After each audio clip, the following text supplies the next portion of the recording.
Being just past 6 p.m., I'll go ahead and call the Winnebago County Board of Supervisors to order for September 15, 2020. The clerk has verified the roll, and we do have a quorum. We have 31 members present this evening.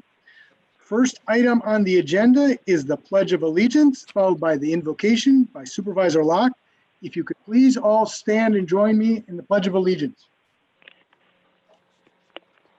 I pledge allegiance to the flag of the United States of America and to the republic for which it stands, one nation, under God, indivisible, liberty and justice for all. And now the invocation by Supervisor Locke.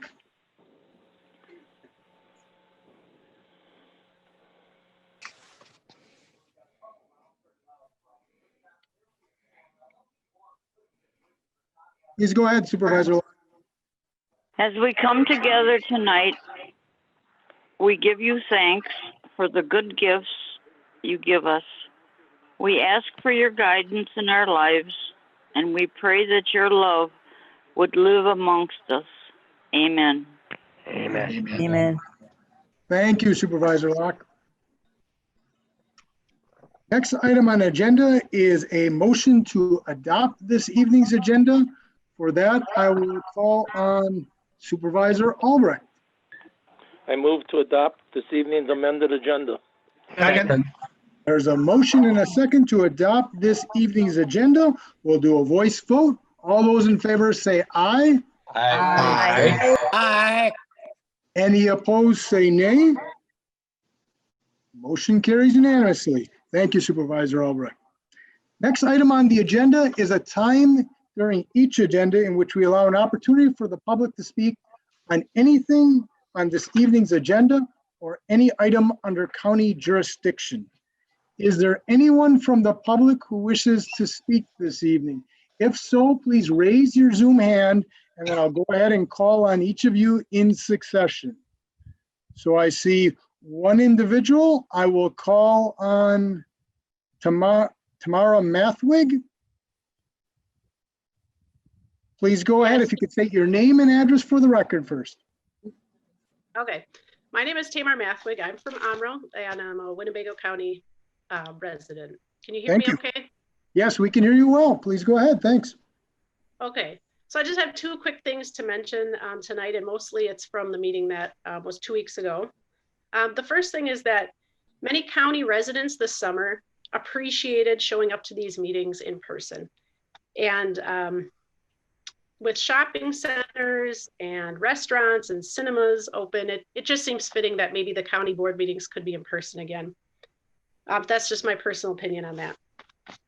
The second item I wanted to talk about was in regards to this racial injustice, systematic racism, racism as a health crisis, and health equity that was discussed in the meeting 2 weeks ago.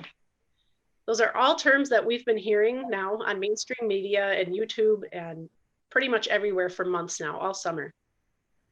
This was brought up briefly in the summer meeting, and there was opposition to it then at the county board meeting. Milwaukee, Green Bay, and Madison have all claimed racism as a health crisis, but I don't believe that our county has the same situations as those counties do. I don't believe that we need to blindly follow those counties into anything like that. And I don't believe we need to parrot or pretend that we have the same issues that those counties do. We need to consider our county is very unique, very different from those counties. I listened to your expert, Nikki, speak about this 2 weeks ago at the county board meeting. And I believe that the county as a whole, the residents of Winnebago County, would really discredit the claim that we're racist and that we have issues this way. The Health Equity Committee board that is being proposed is probably going to be used as a guise for the health officer position that the community showed up to oppose this summer.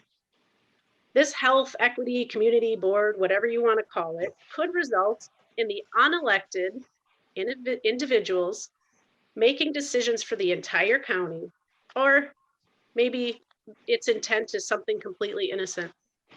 It's difficult to interpret what this community or this committee board is going to be because the goals are not transparent. They're too vague. The problem is, as a whole, Winnebago residents have difficulty trusting you folks as members of the board now because of what was attempting to be pulled off this summer.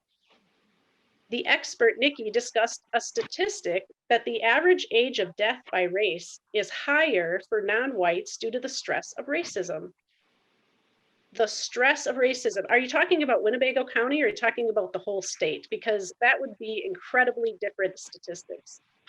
I think citizens would need more specific examples of how folks are dying of the racial stress here in our county. Or maybe she meant throughout the whole state.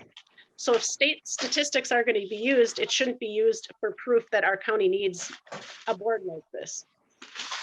Nikki went on to quote that racial inequality for COVID deaths of non-whites was higher due to the lack of jobs. Again, does she mean specifically Winnebago County? Because if not, state statistics cannot be used to make decisions for just Winnebago County. If jobs are an issue, though, in Winnebago County, perhaps those issues should be taken up with Governor Evers, who tried to basically tank all of the small businesses here in the state by keeping us locked down. So if jobs are an issue, that's not a county issue, that's a Governor Evers issue. Nikki also brought up the fact that school funding affects minority students. Again, unfortunately, Governor Evers froze the vouchers that would have helped the poor kids in Winnebago County.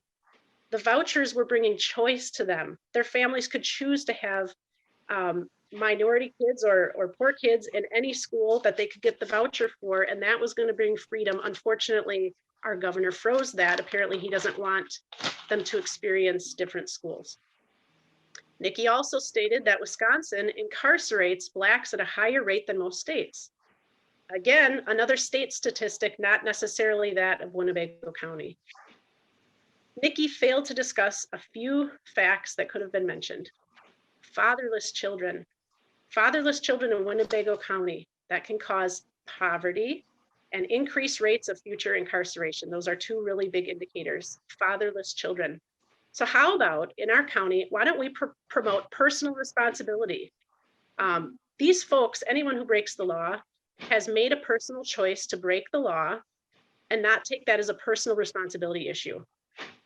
Another unmentioned item was encouraging fathers to provide and protect for their children instead of abandoning their families, leaving the children at risk. The last item that could have been mentioned to promote health and wellness in our county is working hard and saving money, and that builds wealth for the next generation. Most parents started off with nothing and built and save and built and save.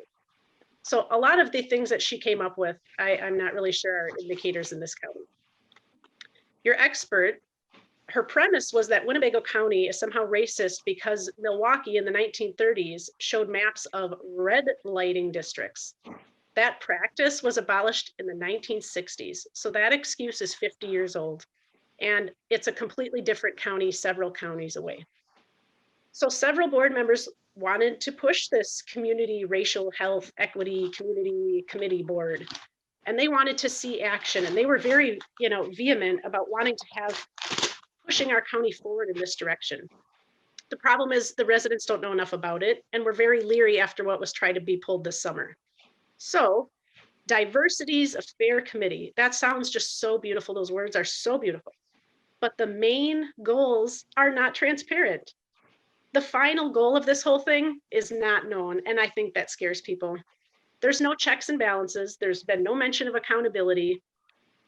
And to the board members out there who were undecided about it a couple of weeks ago, please just consider the beliefs that you have and what would be the best thing for the Winnebago County residents, the majority of them who are paying for things like this and may not want to be a part of it.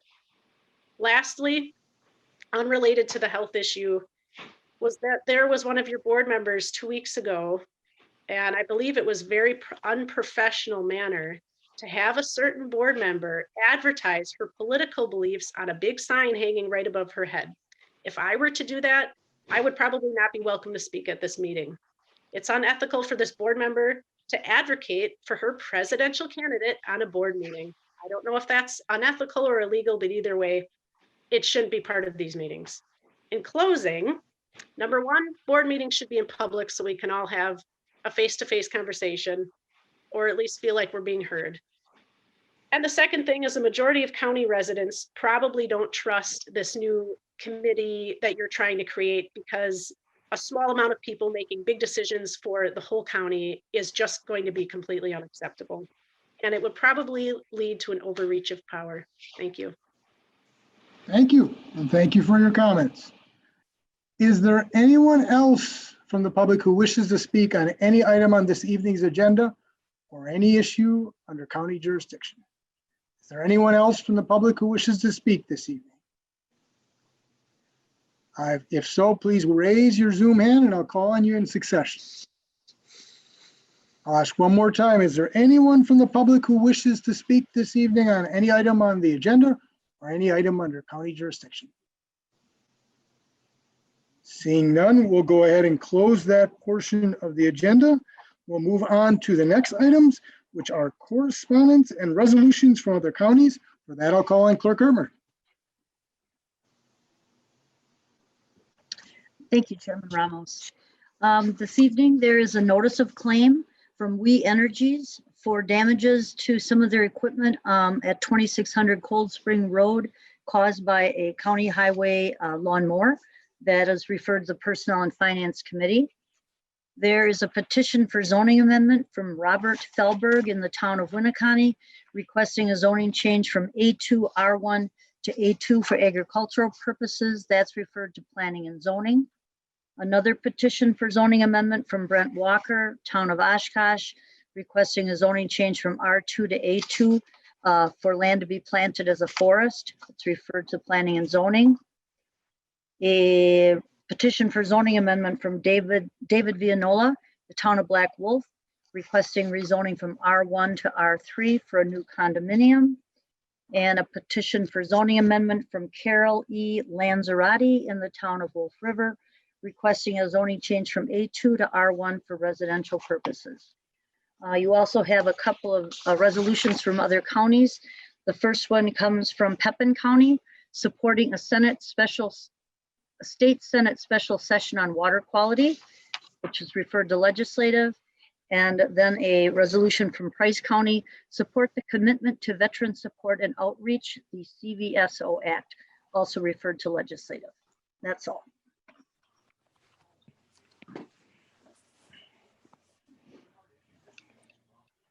Thank you, Clerk Ermer. So moving on down to the next item, and that's reports from committees, commissions, and boards. Any reports from any supervisors from committees, commissions, and boards? I see a couple hands.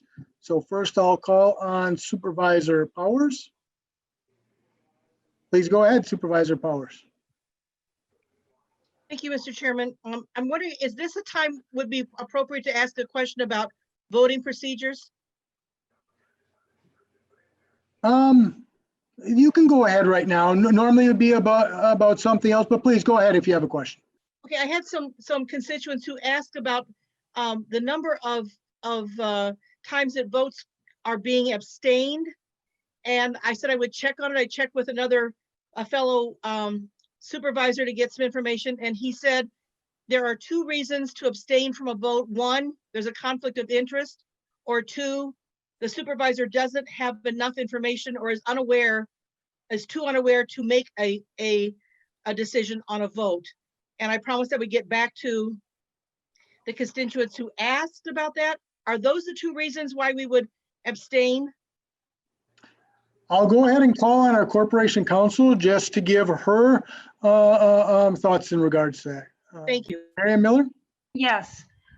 Supervisor Powers, I believe that is correct. If there is a conflict of interest, it would be appropriate to abstain because, again, you want to be fair and impartial.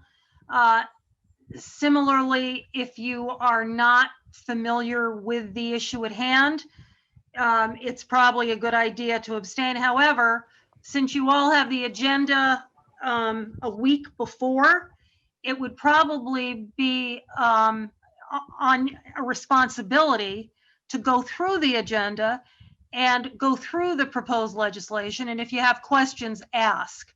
So as far as I'm concerned, the real ground would be a conflict of interest. Thank you. You're Thank you, welcome. Corporation Counsel, and thank you, Supervisor Powers. Next speaker is Supervisor Gabbard. Please go ahead, Supervisor Gabbard. Just a quick mention. I wanted to thank all the board members that attended the virtual open house for the airport master plan that Mead and Hunt is putting together. We had a meeting at 2 and at 6 p.m. on the 10th, and quite a few of you attended that, and I appreciate you taking the time to do that. That's all I have. Thank you. Thank you, Supervisor Gabbard. Next speaker is Supervisor Defferding. Please go ahead, Supervisor Defferding. Thank you, Mr. Chair. The National Counties Judicial and Public Safety Steering Committee had a webinar last week where they talked about efforts in decarceration of our jails. And they used the example of Oklahoma County specifically. And with Oklahoma County, they went through something rather special where they decided to turn over the responsibilities of a jail to a 9-person committee, and hand that over from the sheriff to a 9-person committee. And then they started to go through the different phases that they had in regards to decarceration in Oklahoma County. And I found it very interesting. And I'm going to be investigating that a little bit more as time goes on. This seems to be kind of an experiment that's in progress. So that's all I have. Thank you. Thank you, Supervisor Defferding. Seeing no other call-ins, we'll close that portion of the agenda and move on to the next item, which is approval of the August 4th and August 18 board proceedings. Is there a motion? So move. Second. There's a motion and a second. Any discussion from any board member? Any changes, adjustments from the proceedings from the 4th and 18th of August? If so, raise your Zoom hand and I'll call on you. Seeing none, we'll do a voice vote. All those in favor say aye. Aye. Any opposed, say nay. And that motion carries unanimously. Moving on down to the next item, and that is County Executives Report, followed by County Executives Appointments. For that, I'll call on Executive Harris. Please. Yes, I want to start my report out tonight to mention that 2 court cases were completed that allowed us to determine what names are on the ballot for November. And so today and tomorrow, the county clerk will be sending out printed ballots to the town clerks, and they will presumably start to mail those out to the public relatively soon.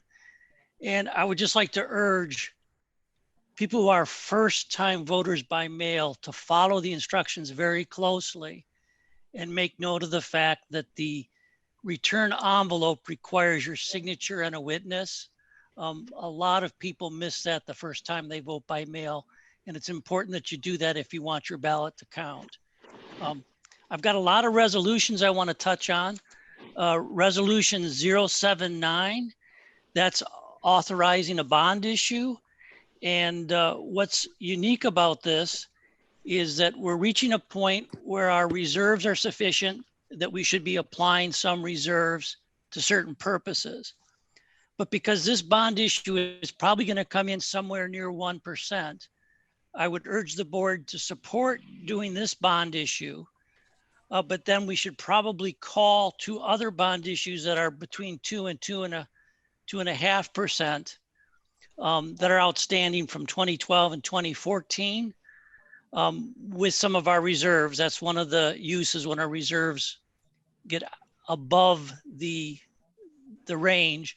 And we could also consider capital items in 2021 could be paid from reserves rather than us voting on bonding for them as we have for all of this year's projects. So I would urge support, and you'll have a presentation tonight on going out for bonding. There's also a series of resolutions with regard to accepting grants in the Sheriff's Department. 082, 083, 085, and 086. They're for different things.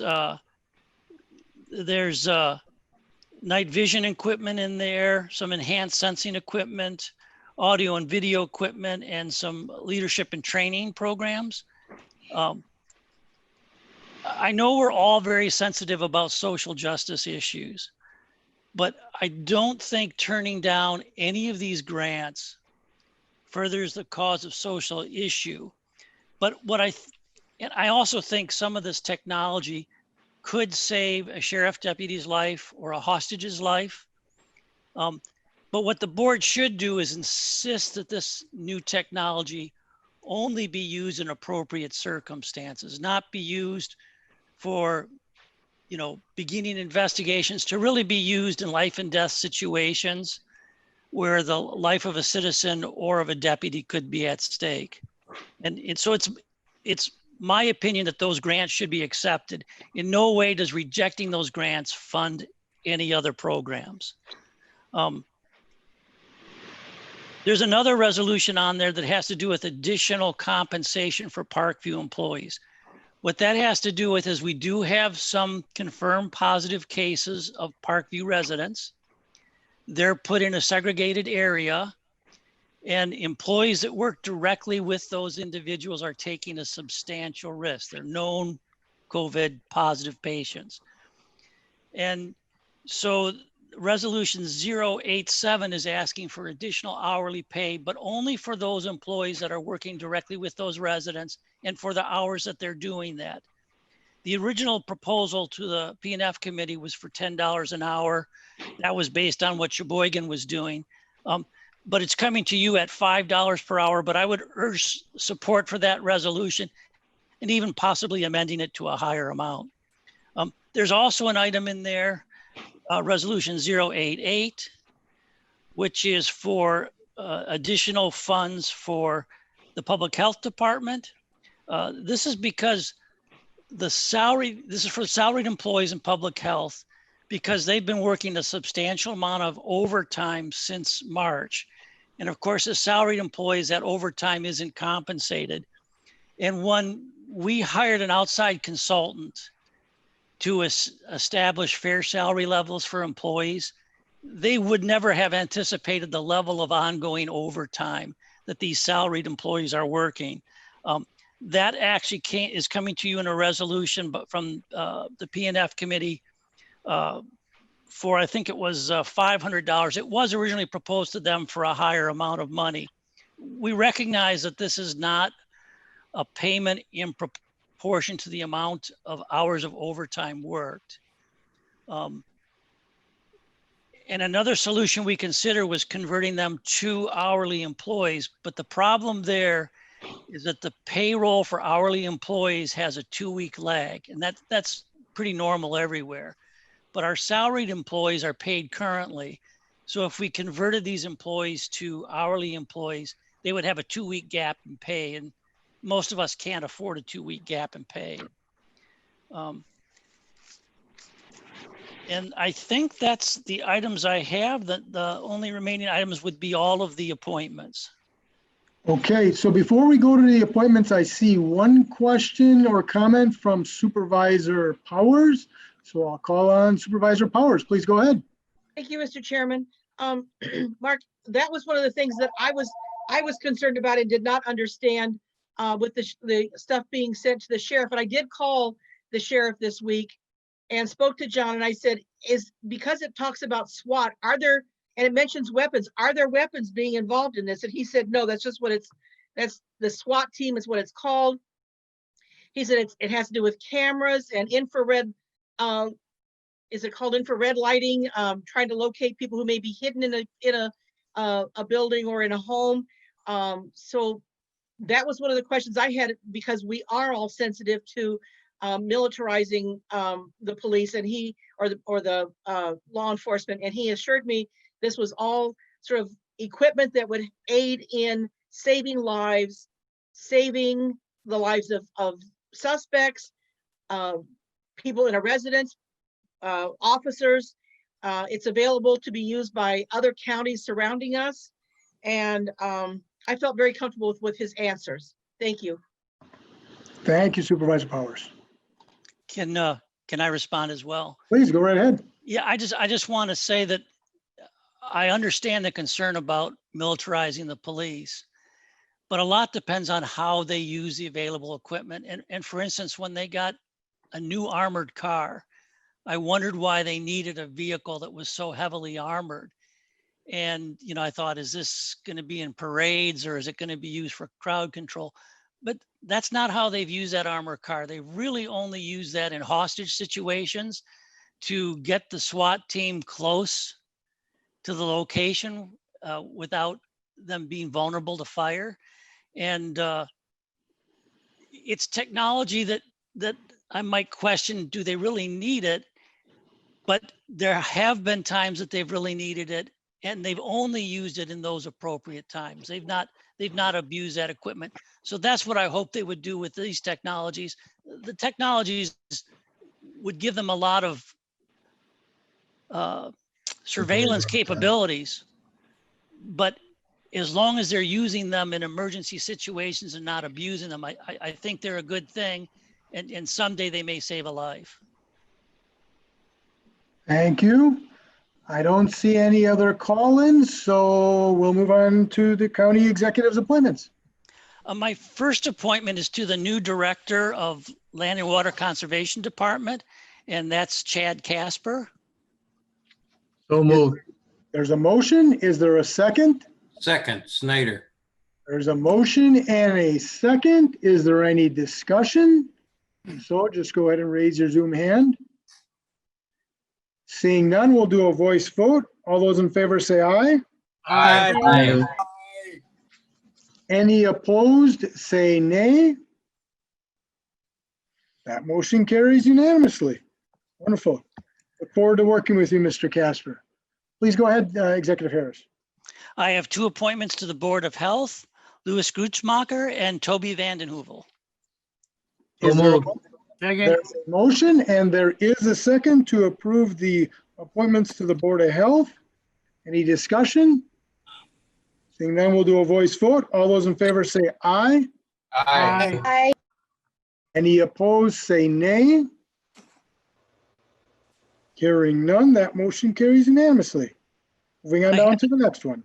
I have an appointment to East Wisconsin Counties Railroad Consortium, and that's Donald Nussbaum. So moved. Second. There's a motion and a second to approve the East Central Wisconsin Counties Railroad Consortium appointment. Any discussion? Seeing none, we'll do a voice vote. All those in favor say aye. Aye. Any opposed, say nay. That motion carries unanimously. I have an appointment to the Local Emergency Planning Committee, Gene Wallace. So moved. There's a motion. Is there a second? Second. There is a motion and there is a second to approve the appointment to the Local Emergency Planning Commission. Any discussion? Seeing none, we'll once again do a voice vote. All those in favor say aye. Aye. Any opposed, say nay. That motion carries. Moving on down to the final appointment. I have an appointment to the Solid Waste Management Board, Kevin Conrad. So moved. Second. There's a motion and a second to approve the appointment to the Solid Waste Management Board. Any discussion? Seeing none, we'll once again do a voice vote. All those in favor say aye. Aye. Any opposed, say nay. That motion carries unanimously. Thank you. Thank you. So moving on down to the next item, and that's County Board Chairman's report. Have several things. So first of all, a number of individuals asked to be excused this evening. Those individuals were Supervisor Joas, Supervisor Warnke, Supervisor Spellman, Supervisor Egan, and also Supervisor Wingren. Supervisor Wingren did let us know, and that we could let you all know that he's in the hospital. He's having an evaluation for some heart issues. He expects to be there for several days. So he did say that we could share that all with you. Next is just a reminder that we're getting close to county budget time. So that is the week of October 26th. So just a reminder to everyone, at the moment, what we are looking at doing is doing something where we would be in the county board chambers for some staff and myself, but the rest of the meeting as Zoom. Now, these things I realize can change as different situations change, of course. We're still sorting out about the amendments because that may be a little more difficult to do in that format. So we may have a time in which the board might meet in person for the amendments. Once again, we're still sorting that out. We're looking at more than one option for that. But just once again, a reminder to all that the budget session is coming up fairly quickly, October 26th. And then also want to remind folks, just because this has come to our attention, two things. One was mentioned by a member of the public, that when we're on Zoom, we're officially in our county board seat. So please don't put anything political in the image screen. We shouldn't, and I believe cannot be doing that, and certainly Corporation Counsel tell me if I'm incorrect on that. And likewise, when we're virtual, because this has come up, and I don't have anything to say that this is definitively being done, but the concern has been brought up. So I wanted to make sure I shared it, that when we're in our meetings virtually like this, we also can't go back and forth texting or calling each other as well, just like as if we were actually on the county board floor. So people had mentioned that concern to me recently, nothing specific, but I thought I would bring it up and mention it to the board nonetheless. And then in terms of the county budget, there was one item additional that the finance director wanted to share. So Director Fitzgerald, please go ahead. Thank you, Chairman Remus.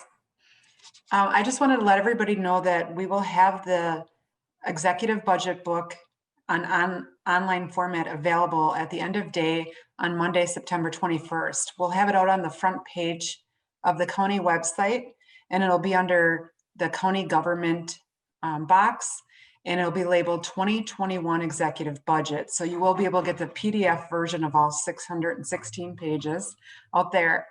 We are going to be printing it in the next couple of weeks here. It takes a couple of weeks to get it back from print, and it'll be available on Monday, October 5th. The printed copy will be, if you would like one, and it'll be available in the county clerk's office.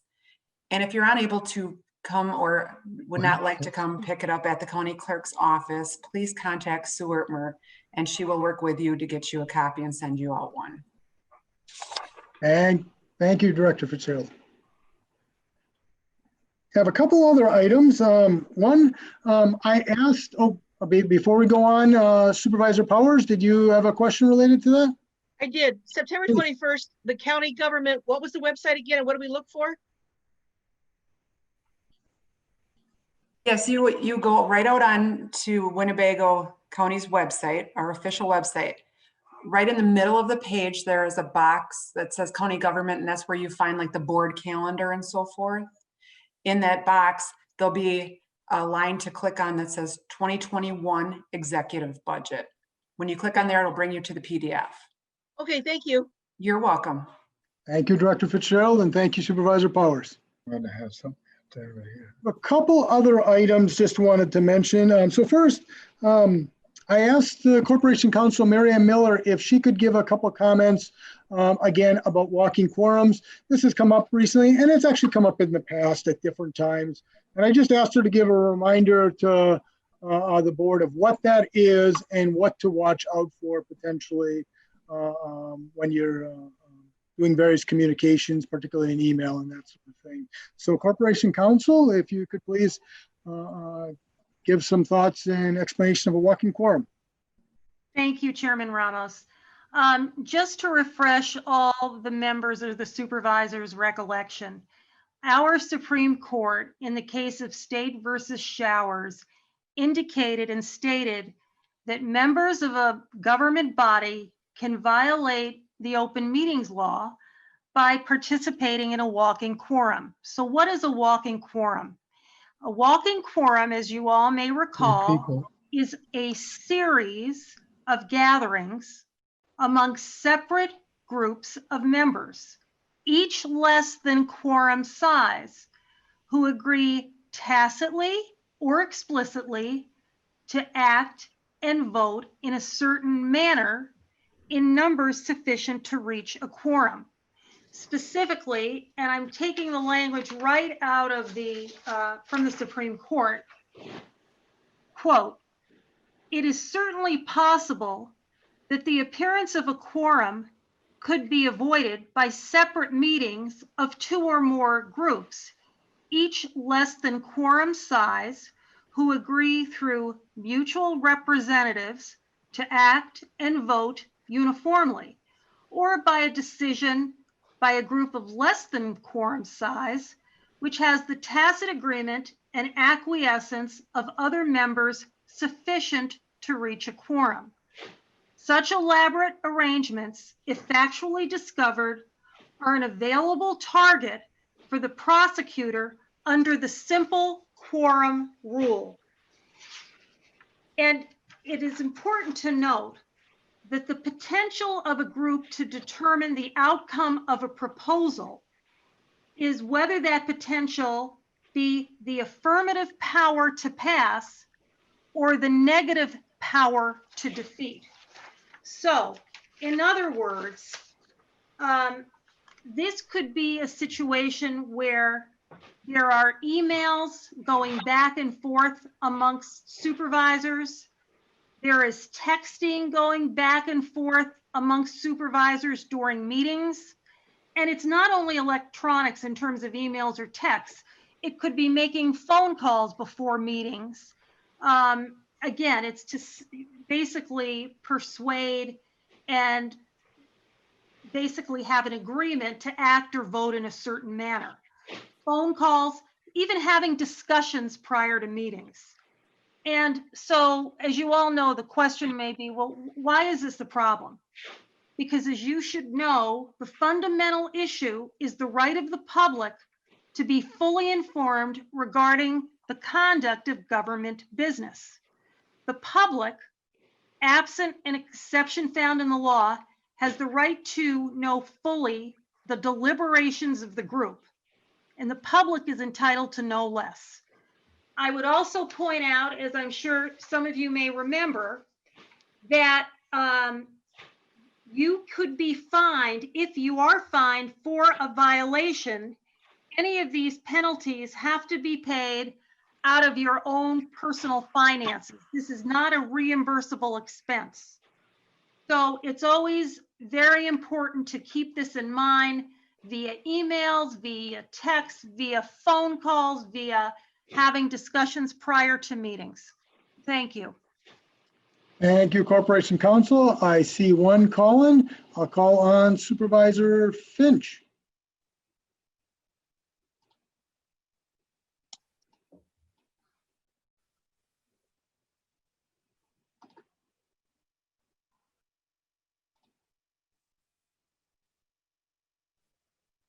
You're muted, Jerry. That better? Yes, we can hear you now. Please go ahead. Okay. I'm talking about the Board of Health, all right? We have 2 new candidates going into the Board of Health. Who was taken off? Because they don't say that they were redone, just that number A and number B will be going on the Board of Health. I guess where I'm coming from is I don't want to take somebody from the northern end of the county to make room elsewhere. That's a fair question, Supervisor Finch. I believe Ann Marshall decided to not continue with the reappointment. I was actually at the last meeting with her, and she kind of jokingly said, "My daughter said I shouldn't be doing this anymore." She was an excellent person. She's a wonderful person. Absolutely. She knows her stuff. Yeah, and then the other individual, I believe, was Sarah Mundy. I think I'm correct on that. If I'm wrong, Executive Harris, please. Yep, I'm correct on that. So they both decided not to be considered a reappointment. Okay, thank you. Thank you, Supervisor Finch. Seeing no other calls, I just have one other item to mention. I've mentioned it at the last couple board meetings, but since the last board meeting, I said I would do one thing, and I did it last week, or actually I asked the clerk, I found the link for it. If you recall, the WCA has had this work group in regards to the public health officer authority and the state statutes. So I asked that the link be sent out to you all. I did see that happen, but if you don't know, and this is also for the public, it looks like this. It's 60 pages. It is entitled "The Guidance in Implementing Regulations Surrounding Communicable Diseases." So this task force met for approximately 6 weeks. It was made up of individuals from Corporation Counsel's Office, from the League of Municipalities, from the State Restaurant Association, also from some local Chamber of Commerce or Commerces, I'm not quite sure, as well as WCA staff, including their legal staff in particular. And that document is about 60 pages. It's easy to find on the WCA website. I found it just by clicking Wisconsin Counties Association, and it was pretty much on the first page. But once again, if you look up guidance in implementing regulations surrounding communicable diseases. And so that task force met, like I said, over about 6 weeks.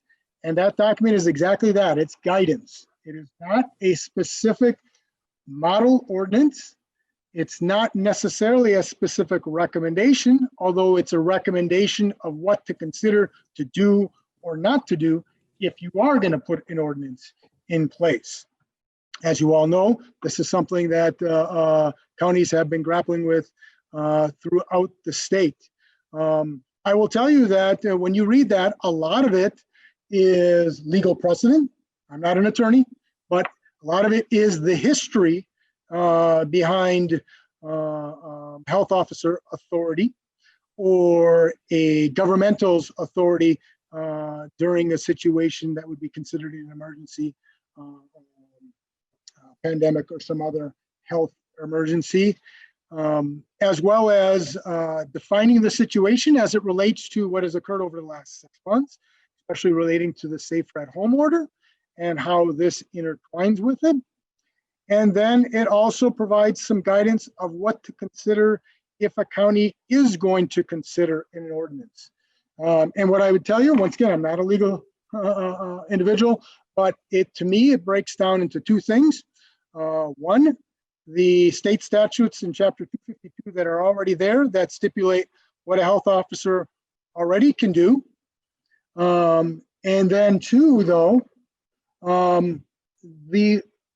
I would argue murkier area of what's considered a general order. So what I mean by that is there's Chapter 252, and then there's an administrative code that's in there.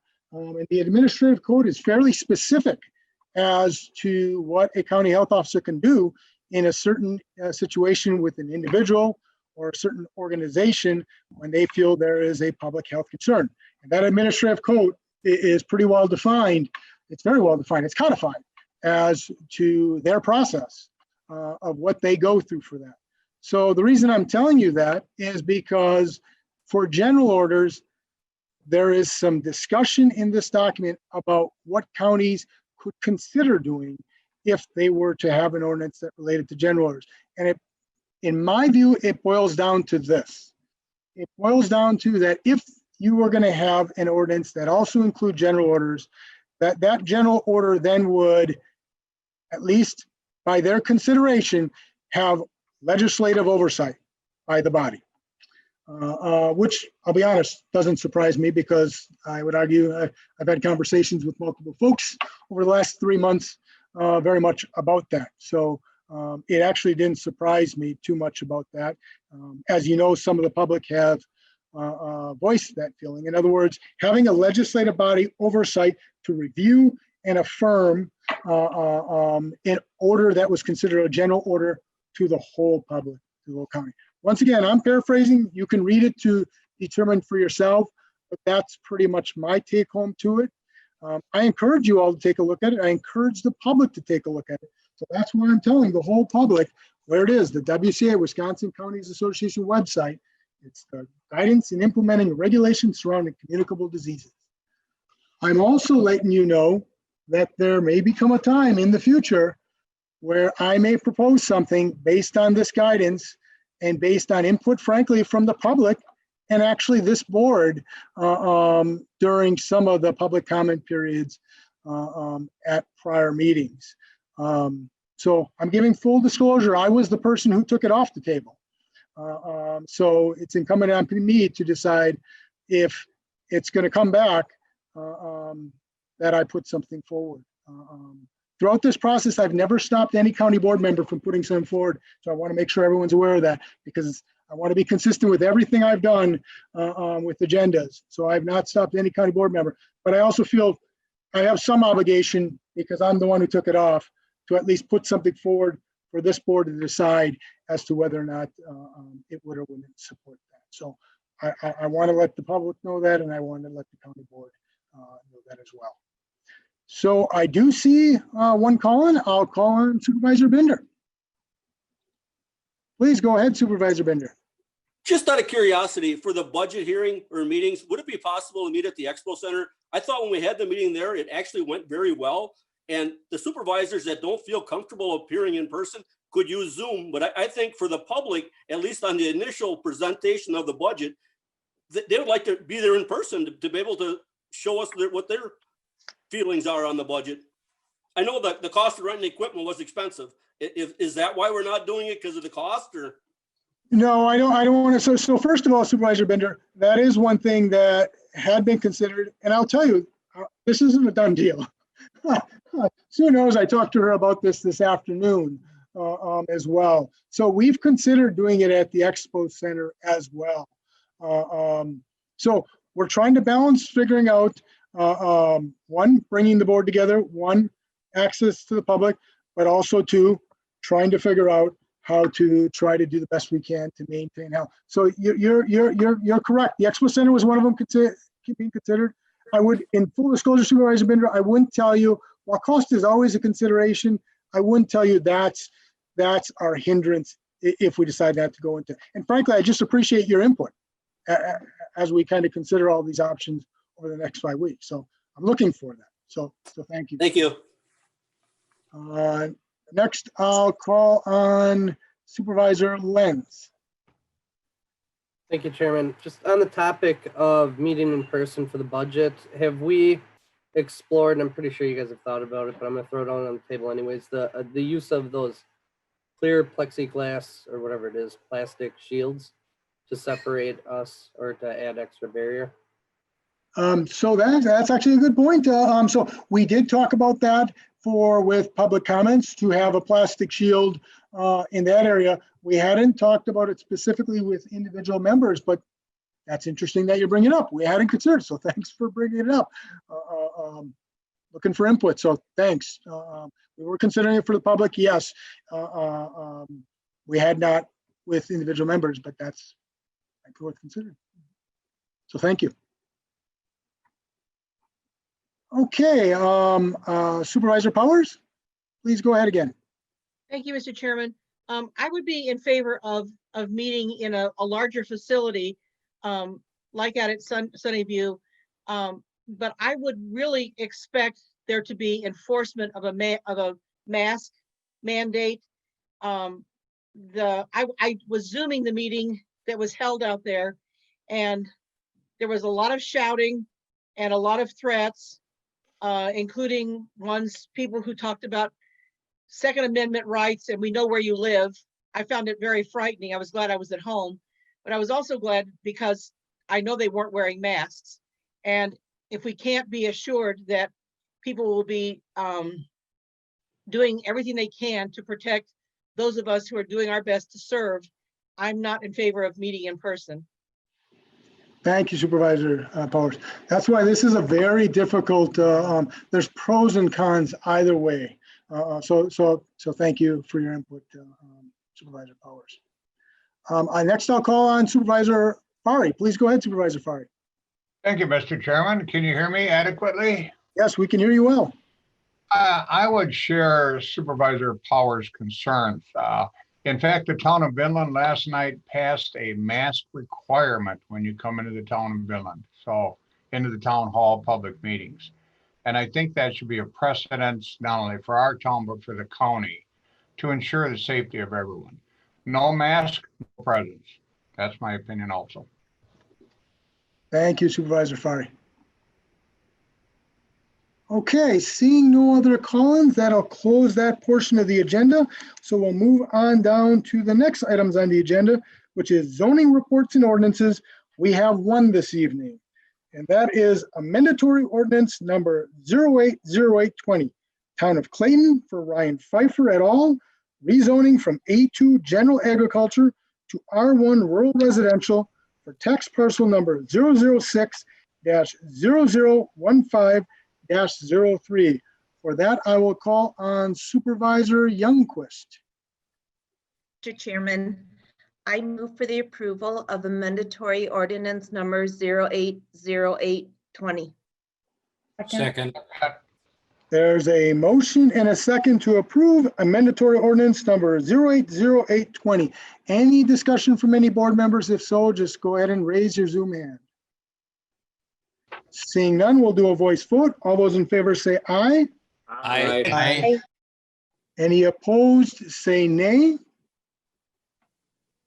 And that motion carries.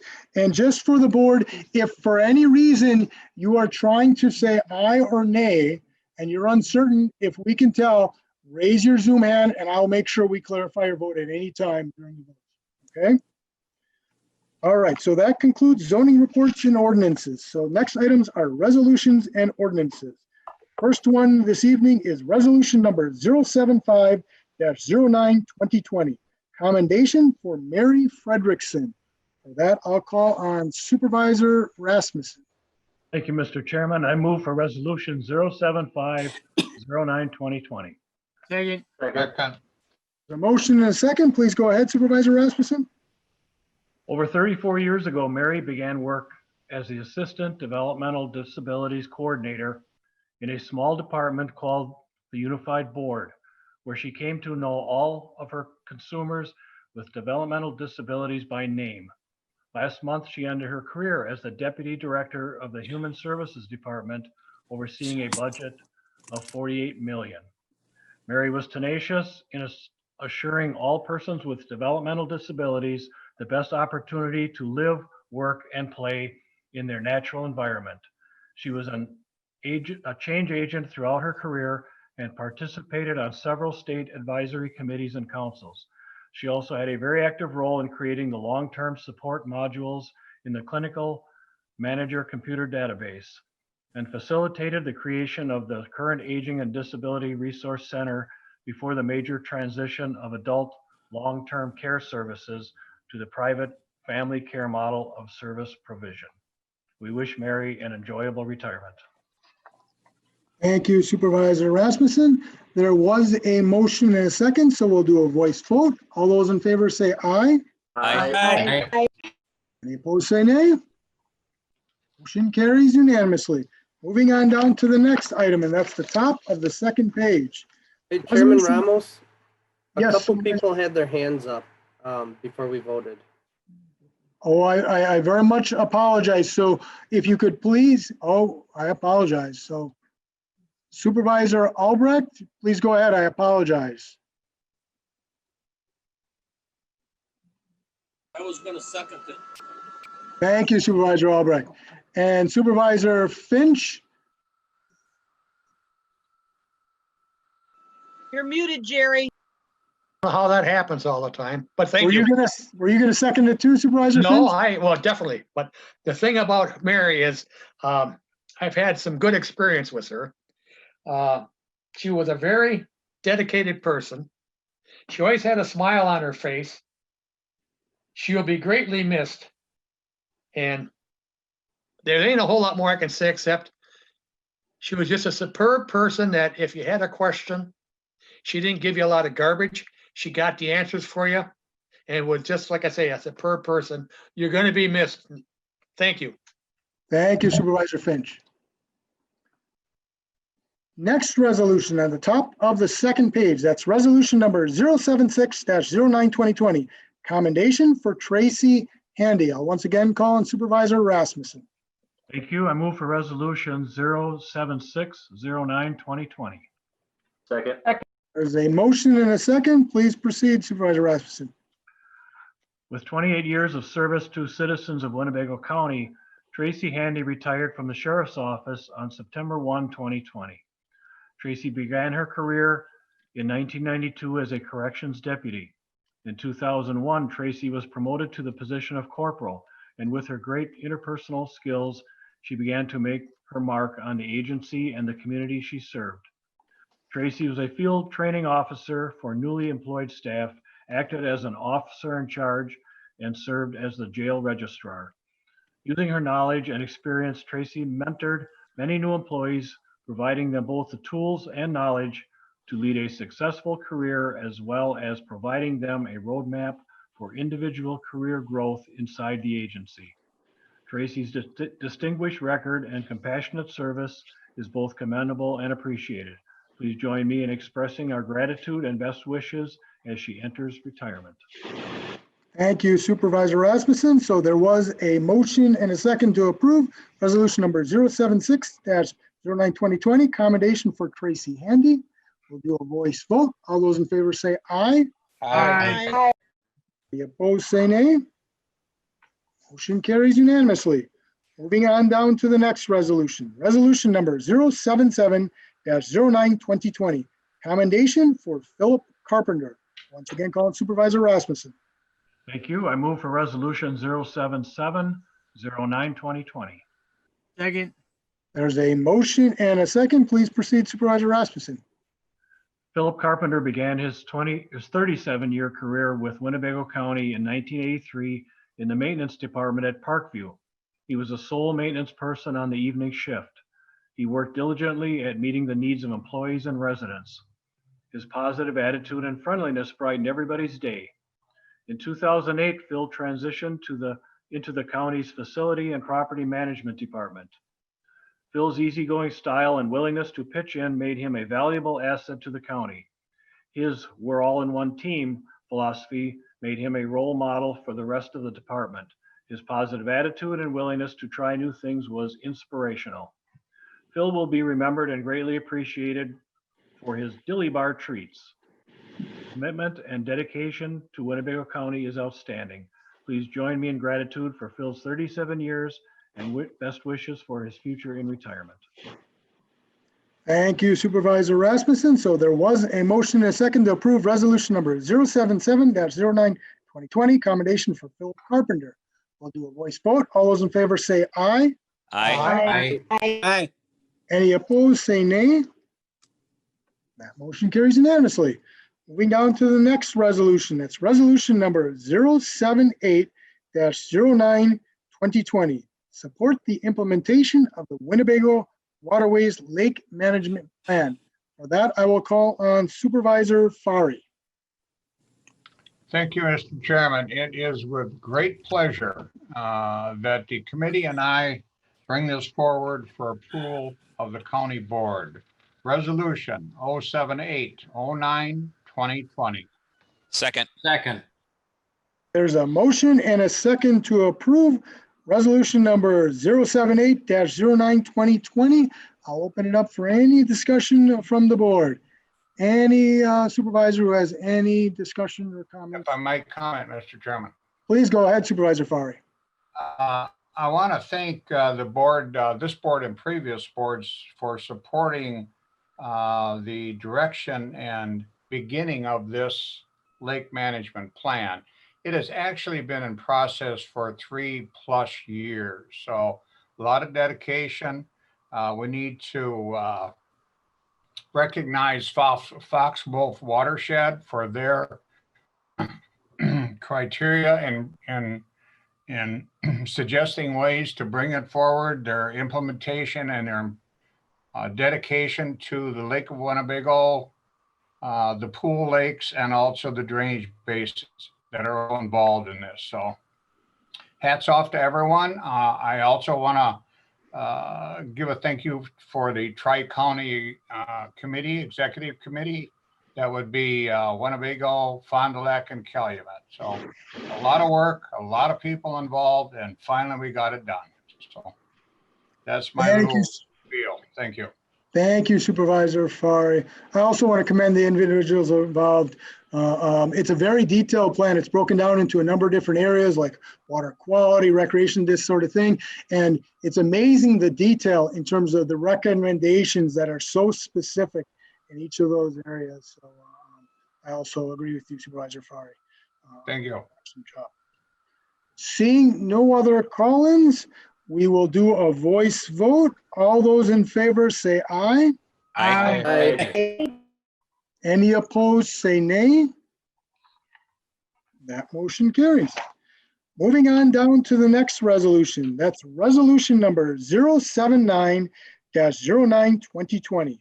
Authorize borrowing of an amount not to exceed $11,500,000 and authorize the issuance and sale of general obligation promissory notes as evidence of indebtedness. For that, I will call on Supervisor Rasmussen. Thank you, Mr. Chairman. Move for approval of resolution number 079-09-2020. Can I have more to follow after the second, if I could? Very good. And there is a second, so please go ahead, Supervisor Rasmussen. This resolution is asking the board to authorize the borrowing of $11.5 million. This amount is for projects that the board has already approved for bonding in previous resolutions. Justin Fisher from Baird is here tonight to briefly discuss the bonding timeline, structure, and borrowing rates. At this time, Chairman Ramos, please give Justin access to share his screen with us to present this. Very good. We'll work to share the screen.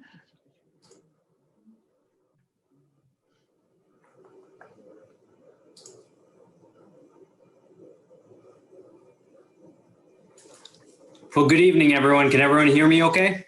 Yes, we can hear you well. Perfect. Let me scroll up. So tonight I'll just give you a quick municipal bond market update, what's been going on over the last year. It's been an interesting ride in the financial markets. I'll briefly run through the project list, the issue summary, the timeline, and then the long-term capital borrowing plan. So on the screen, you'll see the different projects that, as mentioned, were already approved for this year's financing. So when you look at the different projects on the screen, it basically comes out to be about $5.7 million for highway-related projects, 3.3 related to facilities, $150,000 for different park improvements, and then $2.2 million for airport projects. The amount and structure, this is the $11,500,000 general obligation promissory notes. This is for the capital improvement projects just discussed on the prior page. The repayment term is going to be 10-year financing like the county has done in the past. It will be callable October 1 of 2026. So you can refinance or prepay on that particular date. The financing Personnel and Finance Committee met on September 3rd to approve the preliminary plan that you're seeing tonight. Tonight really would be to adopt the initial resolution. We've already started the process of getting the official statement put together. We'll be doing the bond credit rating like we've done in the past with Moody's. So we're getting prepared for that. The county does have a AA1 rating. I expect no change to that rating. The county is in really good financial condition.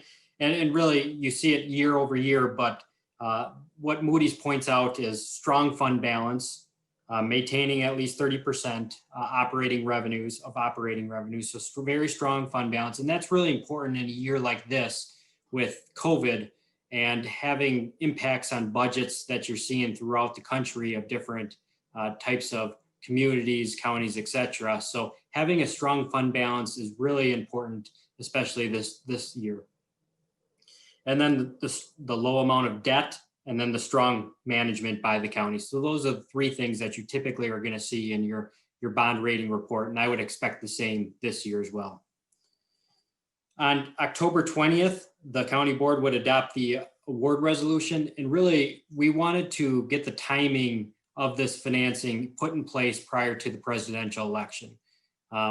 You just never know with presidential elections what's going to happen in the financial markets. When we think about the last presidential election, interest rates shot up shortly thereafter President Trump was elected. So, there's just uncertainty there. I'd rather take that out of the picture and get the interest rates locked in prior to the election. And then the closing would occur November 10th of 2020. Going to the last page.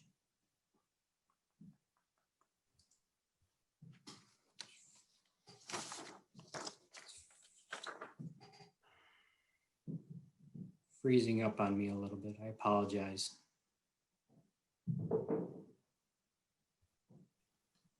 There we go. So looking at the detailed long-term plan of finance, on the left side of the page, that's the county's outstanding existing debt. So that's everything annually. Then when you look at the middle of the page, you can see that the 2020 financing that we're talking about tonight is layered in there. Then what we do is we take a look at the county's 5-year long-term capital improvement project list and really put together a hypothetical future borrowings just to give us an idea of what the debt service may look like if that occurs. Now that's something that changes year over year, as you're all aware, but at least it gives a good indication on where potentially the county is going to be going, over the next several years. And really, when you look at the right side of the page, the target here is to reduce the combined mill rate by 3 cents. So about a 5% reduction in the mill rate, and keep it there over the next several years.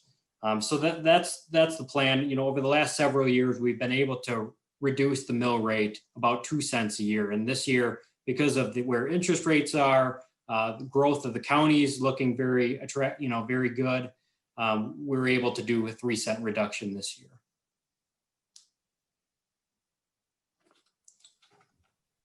So the last thing, the good news, like Mr. Harris pointed out, is we're projecting in here a 1.24% interest rate, but that's conservative. I would anticipate it coming in around that 1% interest rate.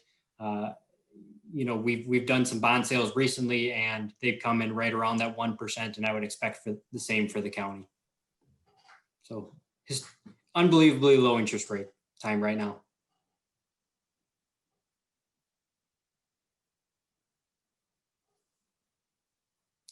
Very good, thank you. I think I saw a couple Zoom hands raised. So first I'll call on Supervisor Powers. Thank you, Mr. Chairman. This is a quick question, I hope. A question for Justin Fisher. You said that this could either be paid off in 2026 or refinanced at that point. Does that mean it cannot be paid off early if that were a possibility? You can't pay it off early? You can pay it off early, but there comes a cost associated with doing that. Basically, you would need to set up an escrow invested in U.S. Treasuries or something like that. It ends up being a costly endeavor to pay off the debt. So it's better off to wait until that call feature date to pay it off if you're going to. Okay, thank you. Yep.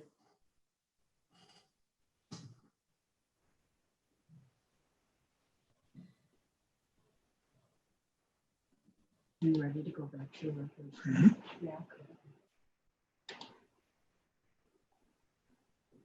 Okay, we see a couple other hands as well. So first I'll call on Supervisor Snyder, followed by Supervisor Defferty.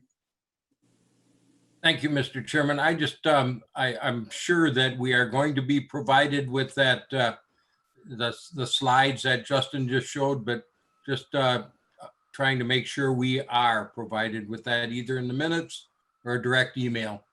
Thank We'll you. make certain that we forward it to you. I see the finance director nodding, so we'll make certain of it. Thank you, Supervisor Snyder. Next speaker is Supervisor Defferty. Please go ahead, Supervisor Defferty. Thank you, Mr. Chair. I don't have any questions for Justin. That actually all looks pretty good. It's good to see that we're actually getting a pretty attractive rate there. But I just have a question, particularly on the resolution itself. And perhaps this is something I may be a little bit daft on, but if from what I understood, maybe about a year ago, we had about $28 million in reserves. And if that's the case, then what are we doing borrowing an additional $11.5 million in money? I'm going to go ahead and call on the finance director, Director Fitzgerald. Sure. Yes, Brian, that is a great question. And so we just put in a new policy for general fund balance this year. And so we had to wait for the audited financial, undesignated general fund balance. And we just got that at the end of September. And with that, it does show we have excess of about $10 million. What I'm proposing going forward, because we've already brought these projects forward, asked for bonding, and the rate is so attractive. Right now, I believe Justin just had a sale for 0.96% interest. I have bonds from 2012 and 2014 that are between 2 and 2.5% interest. So I would like to pay off what I can on those bonds and then look going forward next year as to whether we even bond at all. And we expect rates to bounce back up. So this is probably our best time to do that and pay off higher interest debt. So that's how we were looking at that. And so now that we just did the analysis, I know that I could use up to, well, in our policy, we said half of our excess, and our excess is $10 million. So at least $5 million could go to pay that off. But yes, we can look going forward on the callable debt that is callable to do that. But that's just one way to look at it. Okay. Thank you for that. I appreciate that. And can I add one more thing is our average investment yield for our investments, because we do a 6-year ladder, is at almost 1.9%. So we are making more than what that interest rate would be as well. So I wanted to look at both ends. okay. All right. Thank you for that. And these are all really good answers. I appreciate it. I do still intend to be voting no on this particular resolution. Thank you. Thank you. Thank you, Supervisor Defferding, and thank you, Director Fitzgerald. Next speaker is Supervisor Finch. Please go ahead, Supervisor Finch. Thank you, Mr. Chairman. I guess what I want to say, Vicki has been doing a fantastic job. She is saving Winnebago County a ton of money. And we need more and more people like her, which we do have. But I just want to say thank you to her in front of the county board and anybody else that's paying attention listening. We've been very blessed to have people like her and other departments that look out for Winnebago County and not just their department or themselves. So I personally want to say thank you, Vicki. You're doing a superb job. Thank you. Thank you. Thank you, Supervisor Finch. Seeing no other call-ins, we'll go to a vote. We'll initially do a voice vote. Now, if there's any question, I will verify the no votes, okay? Because we need a 3/4 majority of the membership, which is 27, and we have 5 members missing. So all the no votes, when we get to the vote, I will verify by name so that we have an accurate count of the votes, okay? First, we'll start with a voice vote. So all those in favor of resolution number 079-09-2020, say aye. Aye. Aye. Aye. Any opposed, say nay. Nay. So I hear one nay vote. Are there any other nay votes?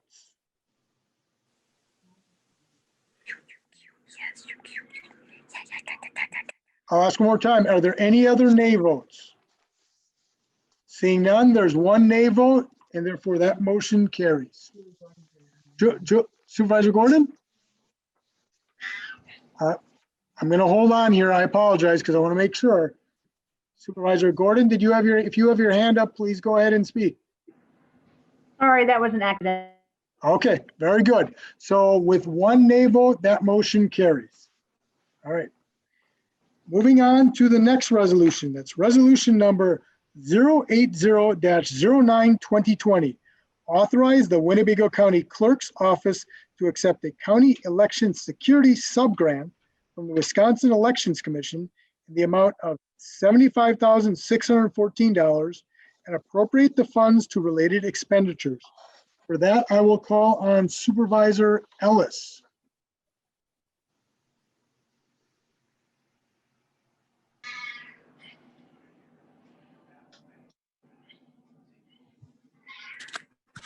I'm just trying to unmute you, Supervisor Ellis. Okay, Please go ahead, Supervisor Ellis. I move to the floor 080-09-2020.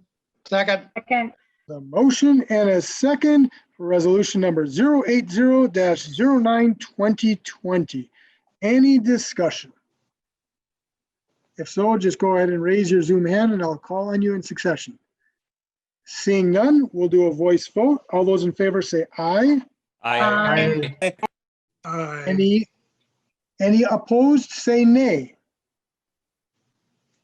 And once again, if for some reason there is any question, if you are a nay vote on any of these votes, just raise your Zoom hand when we're voting and we'll make sure we clarify it each time.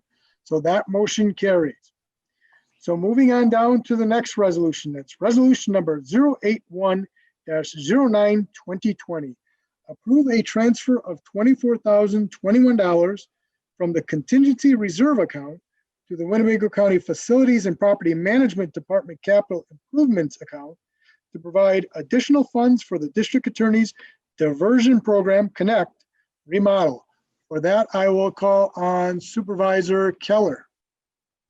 Thank you, Mr. Chairman. I move for the approval of resolution 081-09-2020. Second. There's a motion and a second to approve resolution number 081-09-2020. Any discussion? I see one. I'll call on Supervisor Defferting. Please go ahead, Supervisor. Thank you, Mr. Chair. Appreciate it. Just wanted to reiterate before in regards to this particular program. Winnebago County Connect program is going to be what we're intending to do is centralize all of our existing diversion programs into one particular area, and that's exactly where this is going to go. And I've noticed that there's been a lot of talk about this of saying, well, there's 3 offices that can be used right now. And it's very important to have a mutual understanding of what the Winnebago County, of how the Winnebago County Connect program works. And the idea is that the district attorney is going to be referring people down to that area, the basement of the Orrin King building. And all depending on the week, you know, it could be a very busy week or it could not be a busy week, but there could be a lot of people that are down in that area that could be good candidates for diversion from incarceration. And these are people that will be funneling and connecting, hence the word connect. They're going to be connecting to local nonprofits and local county resources as a way for them to reduce recidivism. So that and the thing of it is that they cannot simply just meet inside the offices. You know, think of it as like, you know, having all the patients meet inside a doctor's office. It doesn't actually work that way. You need actually to have a reception area. You need to have a waiting room so that the case managers can actually do their job appropriately. So when people say, well, there's three offices down there that they can use, we cannot actually start the Winnebago County Connect program until this renovation is complete. Then we can actually move those 2 case managers that were allotted by the Department of Human Services that was graciously dedicated by Dr. Topol to start this program. Then we can finally start getting some data about these diversion programs. We can start getting an idea of how, if it's working, we can start getting metrics, we can start formulating metrics, and we can figure out if it's working or not working. And but it cannot start until this renovation is done. So I just wanted to clarify a lot of stuff that I've been hearing around the county in regards to this. So, yeah, that's all I have. Thank you very much. Thank you, Supervisor Defferting. Seeing no other call-ins, we'll do a voice vote, and this is on resolution number, oh, do we have one other individual? Supervisor Nussbaum. Please go ahead, Supervisor Nussbaum. Thank you, Mr. Chairman. I see there's 2 committee members voted no, and I'm just wondering why that is. And those were on the personnel and finance. Any of the individuals who voted no on personnel finance wish to speak? If so, we'll go ahead and open up your mic. Just raise your Zoom hand. First, I'll call on Supervisor Rasmussen. Please go ahead. Thank you, Mr. Chairman. Yes, I voted no because I believe it was last year at budget time, $30,000 approximately was supposed to be earmarked for this. Then there was amendment to make it 80,000 so that there would be no other chance of coming back in for more money. It's a program that we hear a lot about, but we haven't really seen anything about it. And it's a building project that we haven't seen. We don't know what it is. We hear about it, but nothing's been given up to us on paper. And I just feel there's too many unanswered questions about it. That's why I voted no at committee. Thank you. Thank you, Supervisor Rasmussen. Anything further, Supervisor Nussbaum? No, thanks. All right, very good. Thank you. I'll next call on Supervisor Binder. Please go ahead, Supervisor Binder. I did support it at the personnel finance meeting. I just thought that we already have all this money invested in it. It's 24,000. We originally told the elevators were going to cost $1.25 million, and I believe, or that was $750,000. That came in at $1.5 million. The courthouse windows was $1.25 million, and that's about $3.5 million. I think $24,000 when you're bidding on a project that you really, we're converting a closet into a conference room. So, you know, the cost basically, it's hard to basically estimate what that's going to cost, but we already have a lot of money tied up in this project. I wouldn't want to see it fail. I mean, I'd like to see it go forward and actually see if we can reduce the population in the jail. Otherwise, in a year or two, another pot in the jail is $19 million and 10 people to staff it. So the $19 million you can pay off, but the 10 people to staff it is $1 million a year at today's wages. So I don't see how we got anything to lose by going forward with this. Thank you, Supervisor Binder. Seeing no other call-ins, we're going to do a voice vote. And once again, with any of these, if there's any question, we will end up changing and verifying vote. But we'll start with a voice vote. That's resolution number 081-09-2020. All those in favor say aye. Aye. Aye. Any opposed say nay. Nay. And so I heard Supervisor Rasmussen is a nay. And did I hear Supervisor Borchert? Okay, Supervisor Borchert. And then there was one other one. Supervisor Albrecht was also a nay. And then I believe Supervisor Shorsey. Am I correct, Supervisor Shorsey? No, I voted yes. Okay, I apologize. Okay, very good. So we have 3 no votes. Is that, I'm going to verify with the clerk. And then I need to clarify one other one. That's Supervisor Brunn. Your vote? Best vote. Okay. So if there are any other nay votes, please raise your Zoom hand. Right now there are 3. Okay, seeing none, that motion then carries. So moving on down to the next resolution. That's resolution number 082-09-2020. Authorize the Winnebago County Sheriff's Office to accept an aligned law enforcement response team special weapons and tactics alert SWAT grant from the Department of Homeland Security in the amount of $15,360 and appropriate the funds for leadership training. For that, I will call on Supervisor Ellis. Thank you, Chairman. I move for 082-09-2020. Second. There's a motion and there is a second. Any discussion in regards to resolution number 082-09-2020? First, I will call on Supervisor Gordon. Please go ahead, Supervisor Gordon. Thank you very much, Chairman Rama. Sheriff Motz, are you here this evening? I am. I was wondering, with the night vision equipment, what would be some of the uses? I mean, when I think of it, I think of like search and rescue. Is that what you have in mind? Yeah, it's an array of different uses. It could be for night vision when we have a marine rescue. It can be used for land rescue as well if we're searching for someone. It's also used if we're going into an unknown environment where there's low light or no light. Thank you. Thank you, Supervisor Gordon, and thank you, Sheriff Motz. Next speaker is Supervisor Shorsey. Please go ahead, Supervisor Shorsey. Thank you, Mr. Chairman. I would just like to share with what I responded through email to a constituent regarding and I'm speaking to all of the sheriff's grants. So I am going to vote yes to all of them in order to improve our ability to better assess and deal with safety threats in our community. This includes concern for the safety of offenders, the officers dealing with them, and the citizenship. We did review the equipment individually and did not believe there were civil liberty concerns if used appropriately. And I know Executive Harris addressed some of this. So, and based on my experience working with the Sheriff's Office, I think we can be very proud of their handling of difficult situations where restraint is required and rights are protected.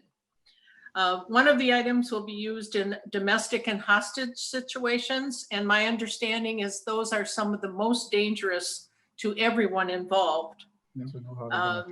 And then the second is an incident prevention tool used at large events for which Oshkosh is famous. So we do have some situations where our improved ability to keep people safe will be very good. So our law enforcement people are really good, and we want to continue providing tools that keep everyone safer. And many of these items are improvements on what we may have been able to use in the past. But the bottom line is everyone will be safer. Thank you, Supervisor Shorsey. Next speaker is Supervisor Lenz. Please go ahead, Supervisor Lenz. Thank you, Chairman. My comment applies to multiple ones as well. I had a really good conversation with Sheriff Motz. One of the things that always concerns me about bringing new technology in, especially one with what could potentially have irony tied to it, where we bring in technology to make us safer, but open a hole for us to be less safe. But a few areas that we talked about, and Sheriff Motz, you can fill in if you want. I'm going to paraphrase, so I'm hoping not to misspeak anything. But a few areas of concern that I was focused on was the infrastructure, the hardware, so the long-term cost of this. So one of the key points of my takeaways that I had in regards to that from that conversation was that the videos would not be stored. So this could bring up a question in regards to reviewing them at a later date. But it also assures us that there won't be anybody hacking our server to get their hands on those files if those files aren't being stored. The other big thing that comes with that is the cost of storing all those files. So that was more on the video and audio side. Then there's also the question about network disruptions. That's great that we're doing what we need to do, but we want to make sure that we're not creating any kind of major disruptions to our network in causing personal or business issues. He assured me that this would be a kind of like an isolated network so that it would not need to tie into our cellular or any other networks that are currently out there. So I took that as a good answer. That would also add an extra, you want to call it wall, that a hacker would have to go through to try and get their hands on it while those are on. Then finally, one of my focuses was in regards to the software. Now that answer was not the best, but it is what it is, and it comes with the territory anytime you introduce new software. I asked about the long-term costs. Right now, there's no plan to upgrade or maintain this with additional spends. So if we do need to spend any extra money on it, that will be run by the board again, and he'll have to ask for funds to do so, or at least that's how I interpreted it. So I feel okay on that one. And then just in general to any of these funds, I've been seeing a lot of these coming through for different angles. One of the things I just don't feel fully comfortable about with these is the fact that we don't have a vetting process for these vendors.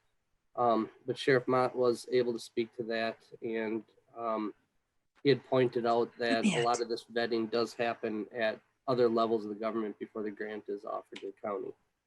So those were a few things that I took away. In our first conversation, he was able to answer a couple of those things. That was great. And he had a plan to answer the rest. So I appreciate him doing that. Thank you. Thank you, Supervisor Lenz. Seeing no other call-ins, we did have a motion and a second to approve resolution number 082-09-2020. So we'll do a voice vote. All those in favor say aye. Aye. Aye. Any opposed, say nay. I hear no nays, so that motion carries. Moving on down to the next resolution. It's the second to the last on the second page. Resolution number 083-09-2020.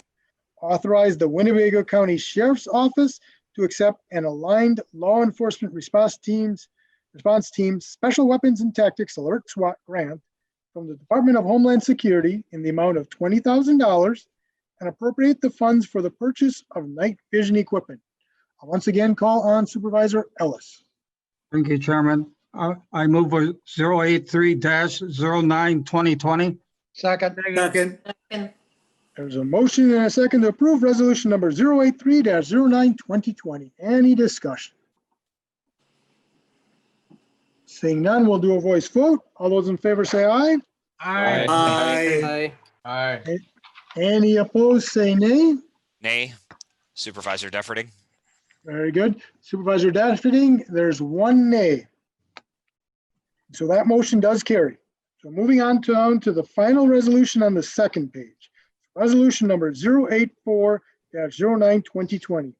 Approve the transfer of $29,272 from the undesignated general fund balance and accept a $10,000 insurance settlement to go to the Winnebago County Sheriff's Office capital outlay account to replace a squad car damaged in an accident. That I'll call on Supervisor Ellis. Thank you, Chairman. I move for 084-09-2020. Second. There's a motion and a second. Any discussion? So I see a couple call-ins. So first I will call on Supervisor Rasmussen. Please go ahead, Supervisor Rasmussen. Thank you, Mr. Chairman. Need to make an amendment to this that it is coming out of the contingency reserve fund and not the undesignated general fund. So there's 3 places on the resolution, line 4 and 5, and then down on 17 and down on 21. Okay, so there is a motion to amend to replace undesignated general fund wording. Motion is second.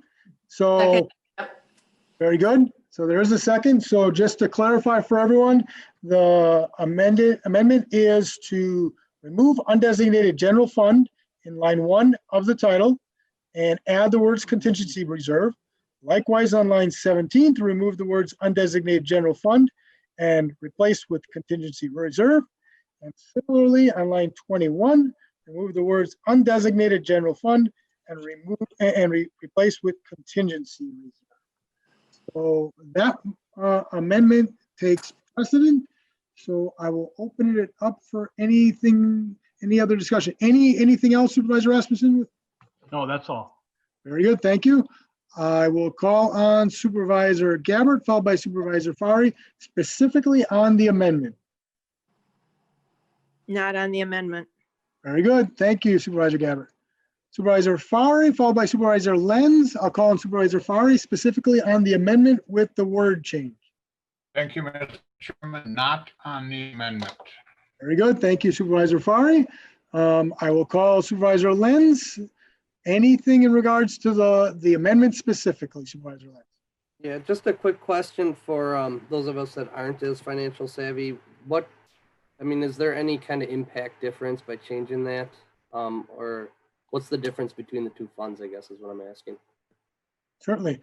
I will call on Director Fitzgerald to answer that question. Yes, Supervisor Lenz, we, in our budget process, we set aside $300,000 in my unclassified department every year for a reserve for contingency. So it's already been appropriated money within the budget. So we like to use up that $300,000 first. It's already part of the 2020 budget. Then if we use that up, then we dip into the undesignated general fund balance. I was appreciated. Thank you. Thank you. Thank you. Thank you, Director Fitzgerald, and thank you, Supervisor Lenz. Seeing no other call-ins, we did have a motion and a second to approve resolution number 084-09-2020. So we'll do a voice vote. All those in favor say aye.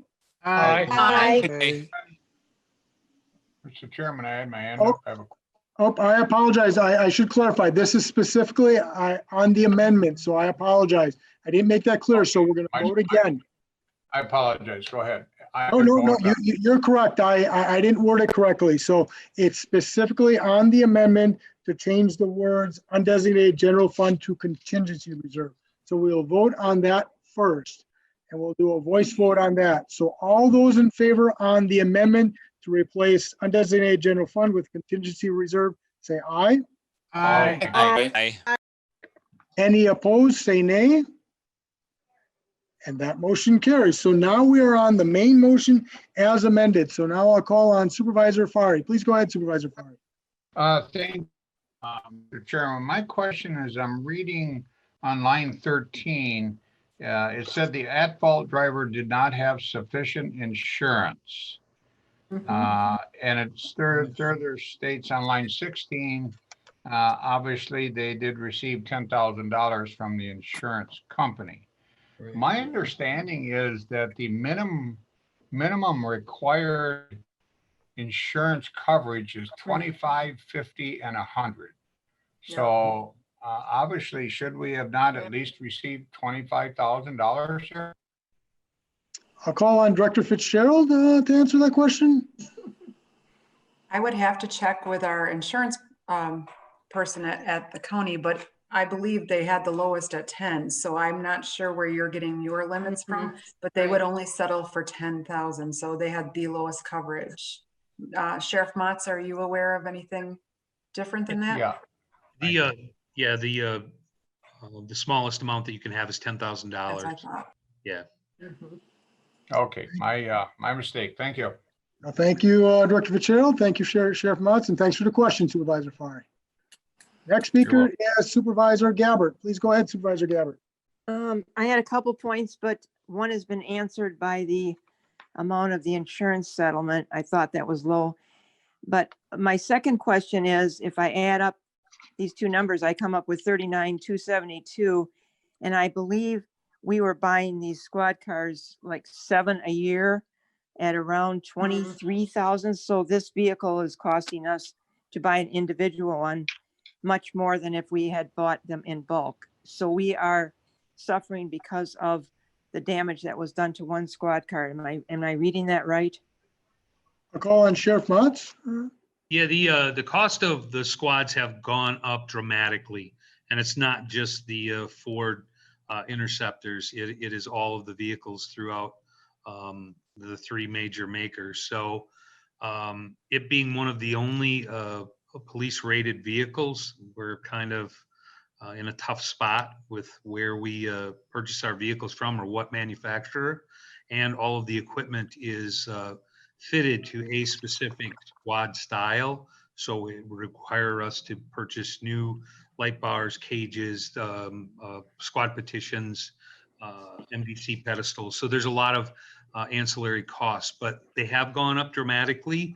The good part of this is it is a high efficiency vehicle, so we're going to see some fuel cost savings with that, but they have gone up dramatically. I believe we were paying about 28 or 29,000, but okay, there's a drastic increase.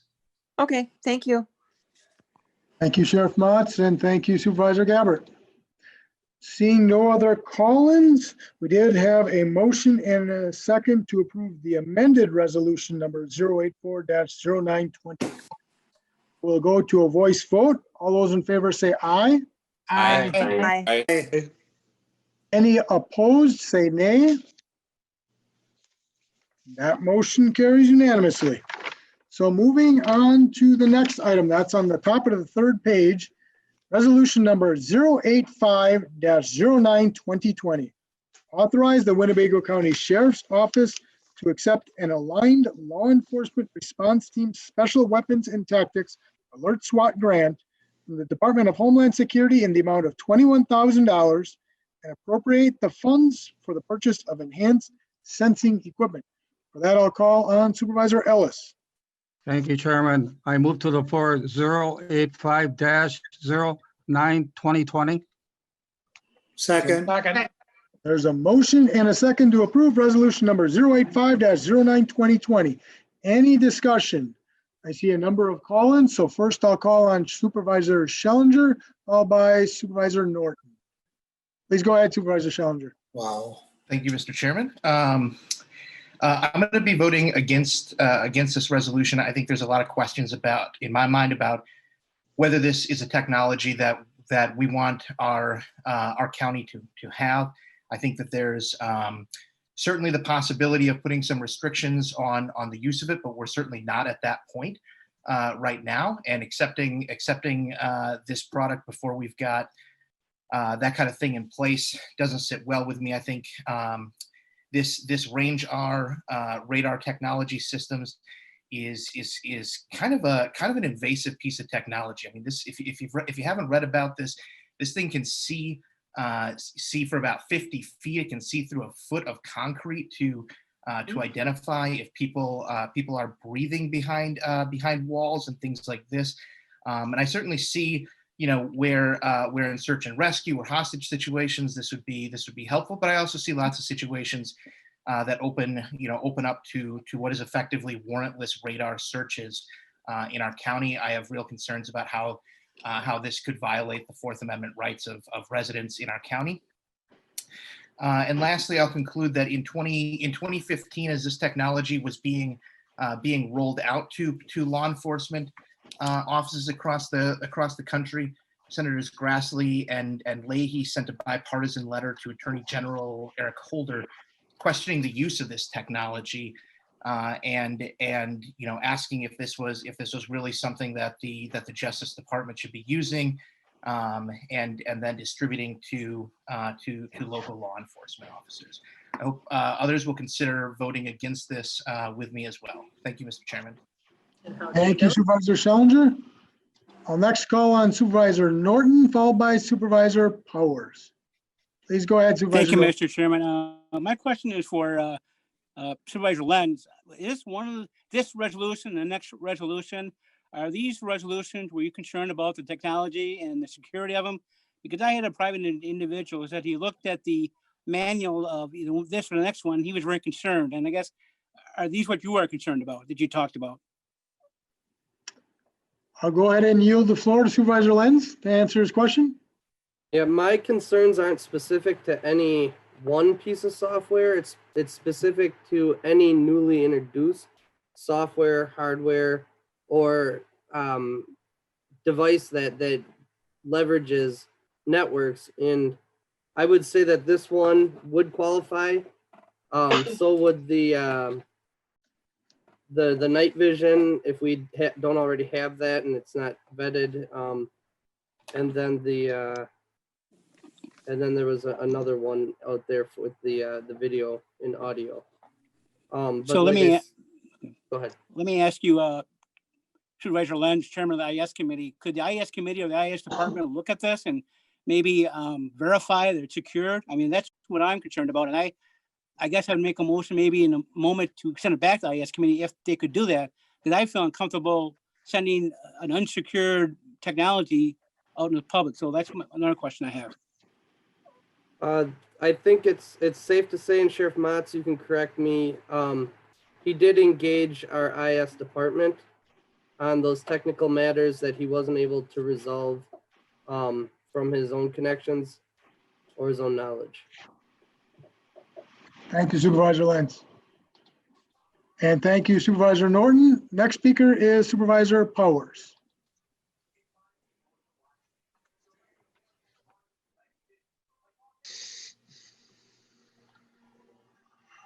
Karen, you're muted.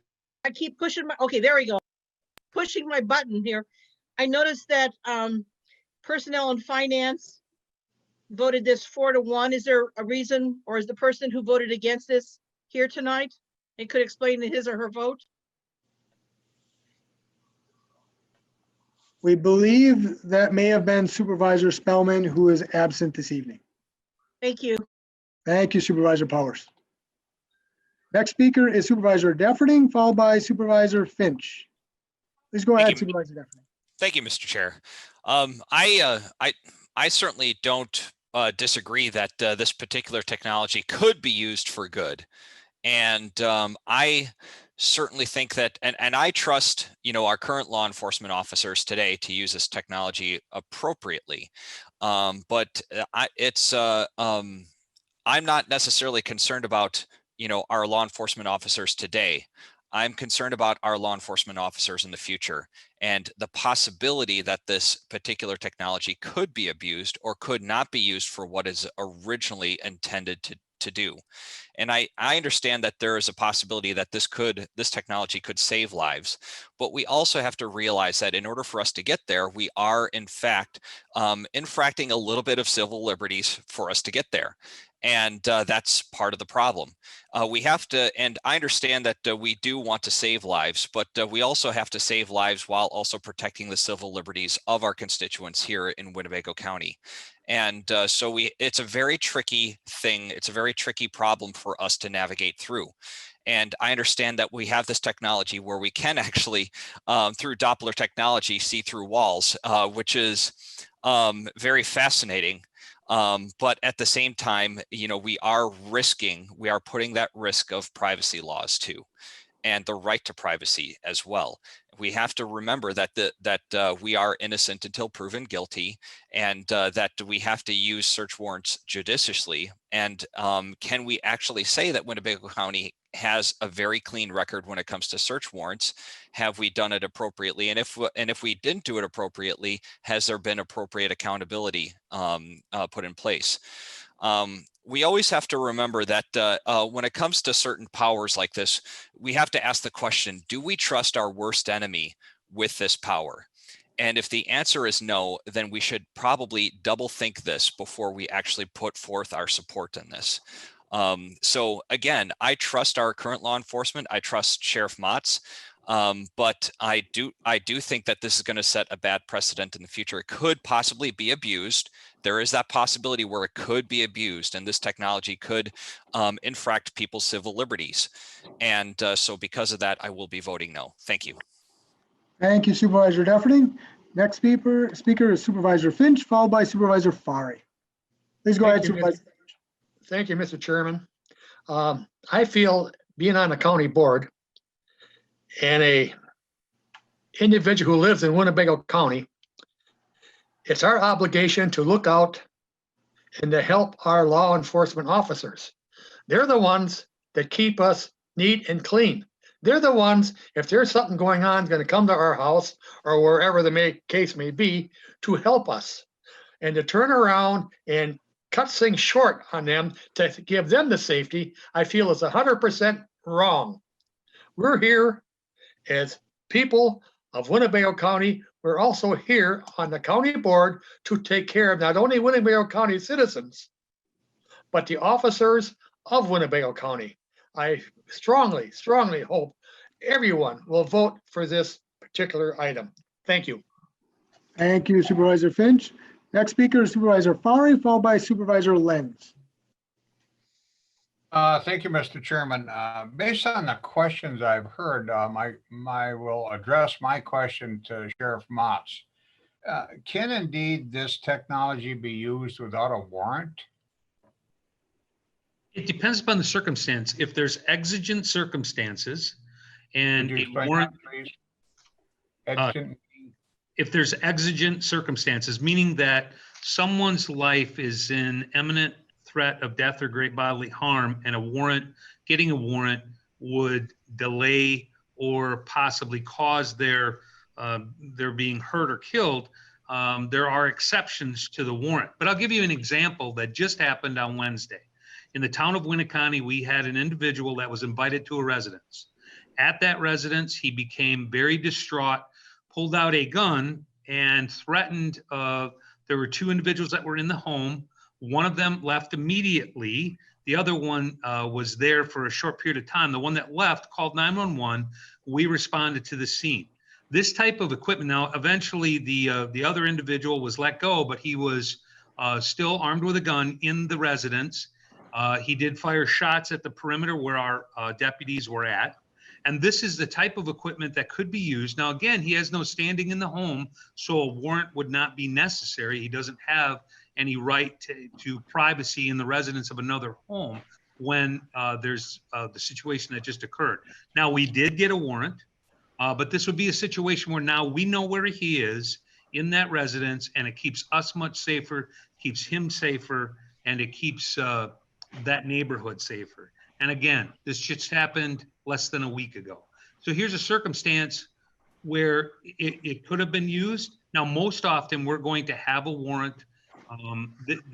Another instance occurred in Larson. We had an individual that went up into an attic. He was involved in a very violent domestic restraining order, false imprisonment. It was a very serious charge. He went up into the attic area. This would give us that intelligence of where he's at and where we need to focus our concerns at. And it's safer for him and it's safer for us. So I interpret what you're saying in layman's terms to mean if a person is not an imminent threat of being dying, in essence, then you would get a warrant. Correct. So for instance, if you wanted to do surveillance on a drug house, you would get a warrant to do that. Utilizing this piece of equipment, correct. Okay. So the opposite would be if you knew somebody was in a home and they were in serious medical issues because of threat, you could use it without the warrant. Correct. Okay, thank you. I appreciate that clarification. Thank you. Thank you, Supervisor Faring. Thank you, Sheriff Motz. Next speaker is Supervisor Lenz. Please go ahead, Supervisor Lenz. Thank you, Chairman Ramos. I have a question for Sheriff Motz and possibly one for council. First off, Sheriff Motz, you kind of stated some things that sounded like they might have been documented or more of a technical term.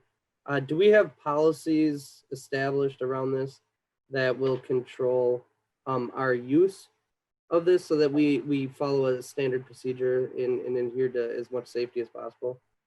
Yeah, any type of specialized equipment, we have procedures in place. We have policy, not so much with this particular piece of equipment, but the next one where it comes to cameras. We have a very in-depth camera policy. We would develop a policy for this. This equipment is, monies are given by Homeland Securities to the state, and then the Department of Justice for the states determine what equipment will be sent out to these teams. And this equipment is available not only to us at the Sheriff's Office, but to all of the law enforcement within our state and mainly within our region. So it's not just staying here. We have sent out numerous equipment and sent it out to other agencies that need it. Thank you. Then the other question is, in the future, if we do run into an issue with this technology, perhaps we have a different sheriff in town, a different team of people, does the board have any ability to create an ordinance to outlaw the use of these? Or is our final say in regards to the budget, and then it becomes an issue for the courts to decide whether it's unlawfully used?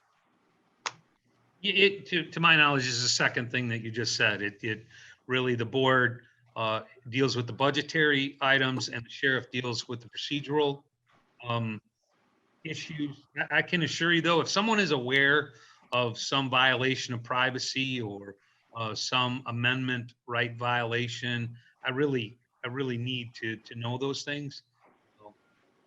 And we do things well here and we're going to continue to do that. Always appreciate it. Thank you. Thank you, Sheriff Motz, and thank you, Supervisor Lenz. I see one more call in. I'll call on Supervisor Binder. I Please go guess ahead, no matter what job you work on, you want the best equipment possible to the safety of your job. And these officers are going to a scene where there could be a hostage situation and they don't know where the person is in the house. But if you have that equipment and you know he's in the third bedroom or in the corner of the house, you know when you're going in where you're going to be confronted. You know, right now they're going in blind. You know, that could be your son or your daughter. Would you want that when you have the technology available to show where the person is in the house? It's like going in blind and then with the equipment knowing exactly where you're going to confront the situation. So I don't see why we wouldn't give them the tools they need to do their job. I mean, we have a police department that are second to none, and I think we should give them 100% of our support. Thank you, Supervisor Binder. Next speaker, Supervisor Finch. Please go ahead, Supervisor Finch. Thank you, Mr. Chairman.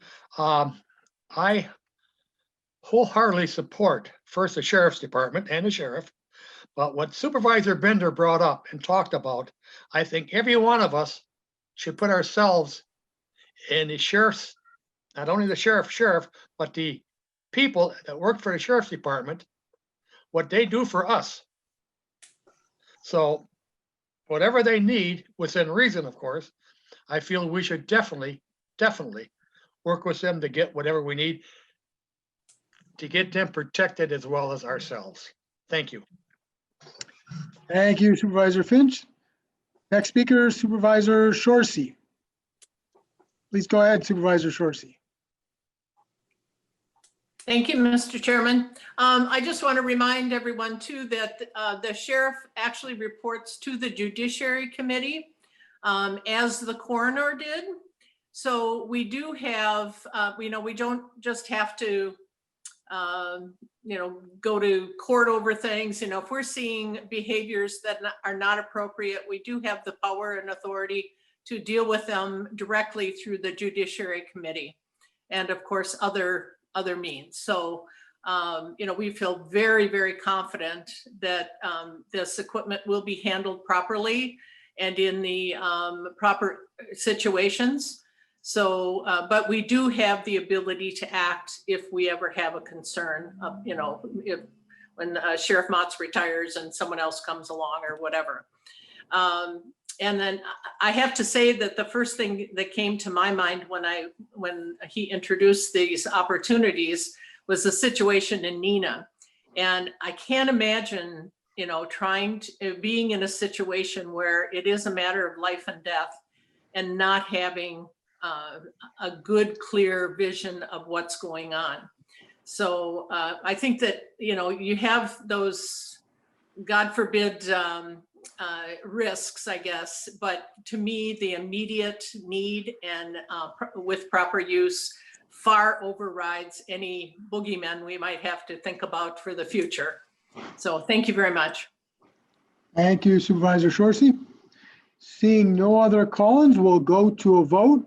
What we're going to try to do here is because this requires a 2/3 vote of the membership, so it requires 24 to pass. Let's try the yes and no votes on Zoom. Let's see, let's try this. We haven't done it for a while. So if you are in favor of resolution number 085-09-2020, click yes. If you are opposed to it, click no. We will verify that everyone has had an opportunity to click yes or no when we're finished. Doing this, I think to do this on this one and the next one, because once again, it requires 2/3 vote of the membership. And remember, we have 5 members that are not present this evening.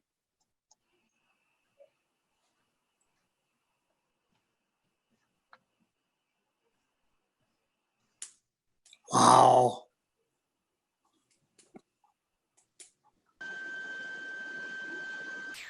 Yes.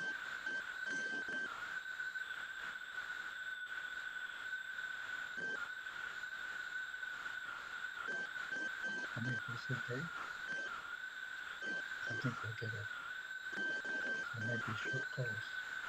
And what we're doing right now is we're verifying those who have not voted with the yes or no, because right now we have a tally of 26 to 27. It changes, it seems like, individuals who vote, but we should have 31 members present right now.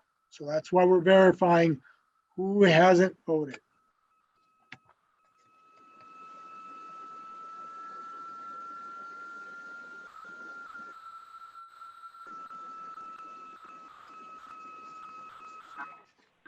Yeah, I don't know where to push the yes or no thing.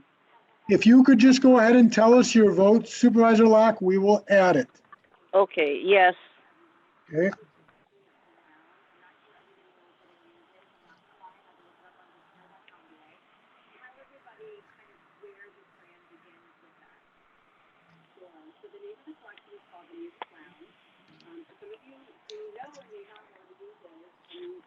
So right now we have 29 members who have voted.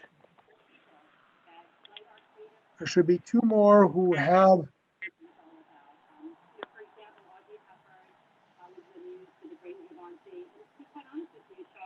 Just so everyone's on the same page, if we cannot clarify by this, we're going to go directly to a roll call, which may happen here if we're missing 2 votes here.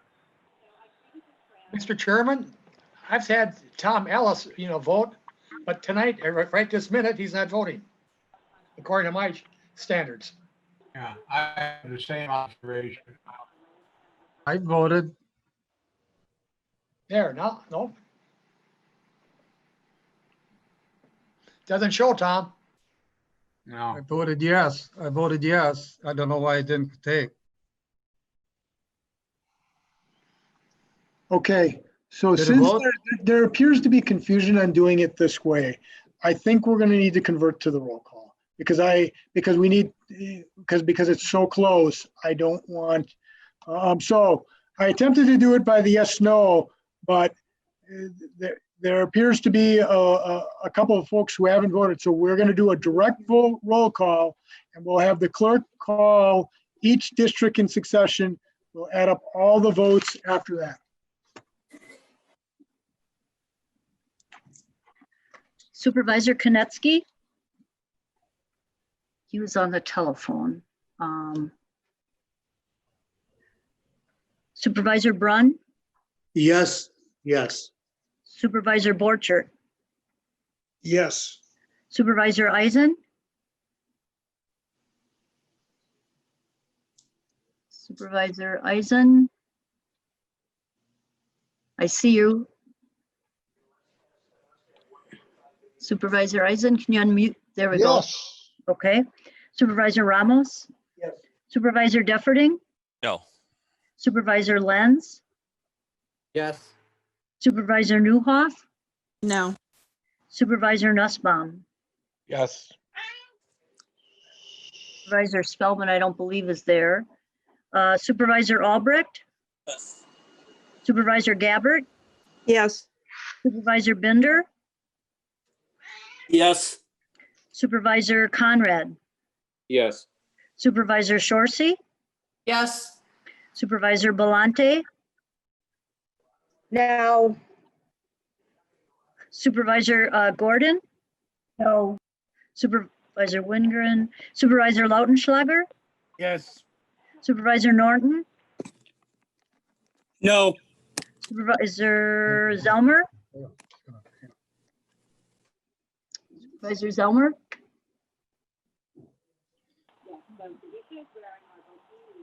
Yes. Yes, all right. Yes. Thank you. Supervisor Skellinger? No. Supervisor Buck? Aye. Supervisor Powers? No. Supervisor Locke? Yes. Supervisor Finch? Yes. Supervisor Youngquist? Yes. Supervisor Fari?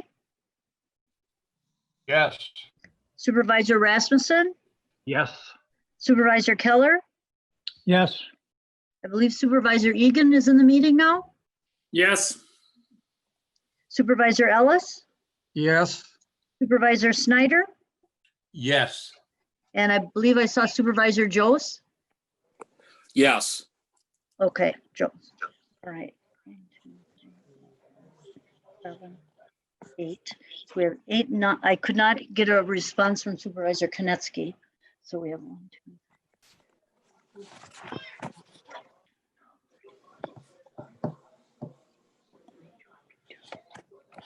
24 to 8. Is that what you have? 24/7. I have 1, 2, 3, 4, 5, 6. You're right. So it's 24 to 7. So that motion carries 24 to 7. So just to clarify for everyone, it required a 2/3 vote of the membership. So that would be 24. So that motion passes 24 to 7. So moving on to the next resolution, that's resolution number 086-09-2020. Authorize the Winnebago County Sheriff's Office to accept an aligned law enforcement response team special weapons and tactics alert SWAT grant from the Department of Homeland Security in the amount of $45,000 and appropriate the funds for the purchase of audio and video equipment. For that, I'll call on Supervisor Ellis. Thank you, Chairman. I move to the floor 086-09-2020. Second. There's a motion and a second to approve resolution number 086-09-2020. We'll open it up for any discussion.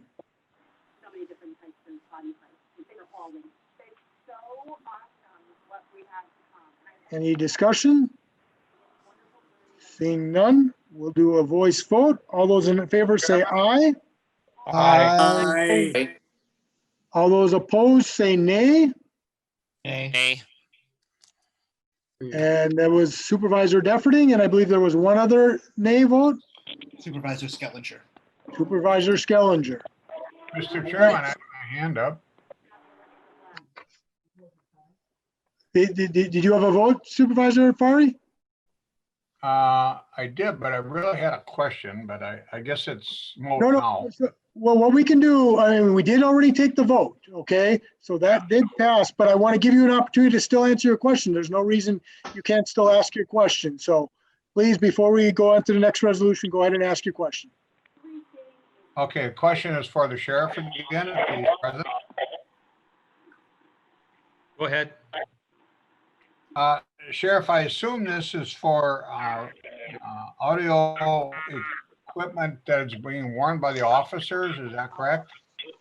No, this is a series of cameras that can be used in a tactical type situation like the one I talked about that occurred less than a week ago. It gives us the ability to monitor, but not record, just live time monitor from the command post what's happening around that particular area, the residence or whatever it might be. So it gives us that real-time info so we can assist in controlling that scene.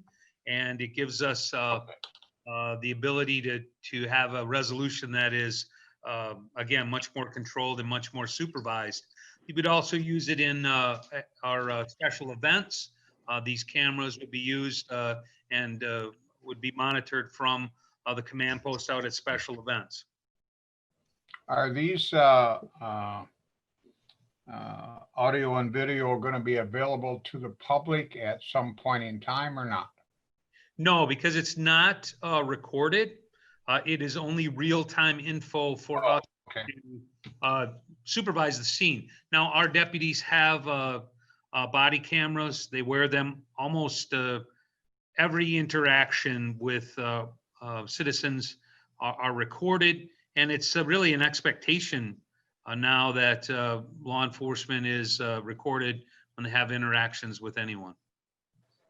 Thank you, Sheriff. Appreciate it. Thank you, Sheriff Motts, and thank you. My vote was yes on that, Mr. Chairman. Very good, yes. Thank you. And that motion did carry, okay, because that was a 2/3 vote one. And I had heard 2 no votes on that one. So that motion does carry. So moving on down then to the next resolution. That's amended resolution number 087-09-2020. Allow additional pay to care providers at Parkview Health Center who provide direct care to COVID positive residents. For that, I will call on Supervisor Rasmussen.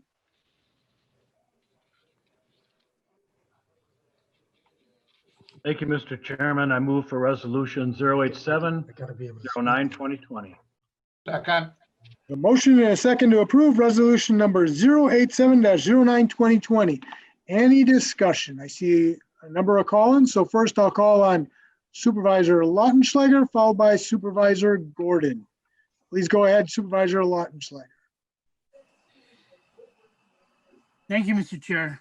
I really have a real concern with the way this resolution is written, especially being on the Parkview committee and being in the healthcare field in a facility who's had positive COVID cases, and Parkview is having more, like Mark, county exec said, more cases. And I don't understand when Mark said this originally when the Parkview committee presented this and this resolution, it was $10 an hour instead of $5. Then it went to the PNF, and then PNF then reduced it to $5 an hour per person. And I mean, maybe they just didn't understand some of the intent of this, but just kind of fill you in, like the county exec said, the first thing is this add-on pay is for Parkview employees who work directly in close contact with residents who have been tested positive for COVID-19. This add-on pay will only go to residents if we have positive residents in that unit that have been tested positive. If we don't have any residents in that unit, no employees will get this add-on pay working with these residents. It's my understanding right now, since we've had positive cases, we don't have CNAs that are jumping at the bit to work on this unit. I mean, I don't blame them. I wouldn't either. The second thing is, this money is money that was given to Parkview by the federal government to combat the cost of the COVID-19. I mean, Parkview Healthcare has been given $850,000. Wasn't given to the county to use how they want to see fit. This was given directly to Parkview Healthcare Center. They were just a couple weeks ago, we were informed that Parkview got another $250,000 from the federal government in COVID-19 relief. So we're talking a little over $1 million. And this money needs to be used for the combat of COVID expenses and related issues. If we don't use this money, we lose this money. It's not like we can bank this money and use it some other time. So I guess, I mean, these employees who work close in contact with them, this is a very dangerous, position that we're putting these people in. So, Mr. Chair, what I would like to do is I would like to amend this resolution and raise the add-on pay back to $10 an hour for these employees who are working directly. Second. I second it as well. I mean, we're talking, it could be as few as 2 people, 2 employees if we only have 1 or 2 residents in that unit, or it could be as many as 5 or 6 staff if we have 10 or more, in that facility. We don't know. Like I say, this is money that was given to us. It's not county money. We either use it or we lose it, but that's my proposal. Okay. I second the motion, Mr. Chairman. Very good. So there is a motion and a second to amend the resolution on line 22 to change the $5 to $10 per hour. So there is a motion, a second. So the amendment now takes precedent. We have a number of call-ins. I also see Supervisor Ellis. I could see you. You had your thumbs up. And now you are in the queue, actually. So very good. Because I wanted to recognize you, and I knew you would come after Supervisor Fine-Power. So very good. So next speaker is Supervisor Gordon, followed by Supervisor Gabbard, specifically on the amendment to change $5 to $10. Not on the amendment. Thank you. Supervisor Gabbard, specifically on the amendment from $5 to $10. I think so. I'm going to start on this and we'll see where we go. I'm in favor of raising it back to 10. That's what the committee at Parkview Health Center decided, but I want to give you some facts here. We spent many meetings. I think there's at least 2 or 3 meetings before we turned this over to Marlia to send to PNF or present to PNF. But I want to give you a fact for sure that as of Wednesday, September 9th, we had received at Parkview Health Center $987 and $940. That's as of last week. This went directly to Parkview. It didn't go through the county channels. It was money from the federal government to the state to Parkview. So I will say it's Parkview's money, and if we don't use it, we lose it. I want to read you a letter from an employee that I received today from Marlia, and I think it'll get some meaning here. And realize this is only for the people who are with the people who have tested positive. Fortunately, we've not had a serious outbreak. Here's my letter. Thank you again, Marlia, for doing this for not only myself, but for the rest of us who worked on the COVID unit. My statement, I am writing this on behalf of myself and for my fellow coworkers who worked on the COVID positive unit. We understand that this pandemic is very serious and causing so much stress on everyone. But us who are working 40 hours on the front line are even more stressed and putting ourselves and family at risk. Every time we walk into work, we are putting our health at jeopardy, then having the possibility of bringing it back to our families. Yes, I am a single woman with no children, but I am a full-time college student. On the other hand, my fellow coworkers, do have a spouse, children, and grandchildren that they have to worry about while working on this unit. Before COVID arrived, we received our schedule 6 weeks at a time, but with us who worked on the COVID unit, we were willing to adjust our hours to 12-hour shifts, go on a day-by-day schedule, and work every weekend. During those 12 hours of working on the unit, we were wearing full PPE, including the N95 masks that cause skin issues like acne and breakdown. We also had to be available for transport one of the COVID positive patients to the dialysis appointments with the company vehicle, since no other driving company in the area would transport that said patient. Again, I understand that this pandemic is stressful on every one of us, and I know that myself and fellow coworkers don't qualify for the 10-hour of extra pay for working on the unit, but we do qualify for something. I hope that you can all see where we are coming from, and thank you for your time and listening to us. Coralie Hansen, CNA. So I'm going to promote this $10 because, like we said, and like Supervisor Rottenschlager said, we have the money to do this. I don't think that we're going to use it all, but we should use some of it instead of turning it back in. The worst scenario, if we had either 21 residents and 5 to 10 residents, our max would be 31. The most we would spend in a year, and hopefully we never get to that, would be $434,400 based on CNAs and a nurse. We've gone and done all the paperwork on this. I wish we could share this with the rest of the county, but unfortunately we can't. So I'm hoping you will approve this amendment to go back to the $10 that we originally asked for. Thank you very much. Thank you, Supervisor Gabbard. Next speaker is Supervisor Powers, followed by Supervisor Fari. Please go ahead, Supervisor Powers. Thank you, Mr. Chairman. I know it's all supposed to be in the amendment, and it might be it's in the same paragraph. I'm in favor of raising it to $10, but I am wondering why it's only to people who are around residents who've tested positive. Could nurses be around other employees testing positive and therefore be put at risk?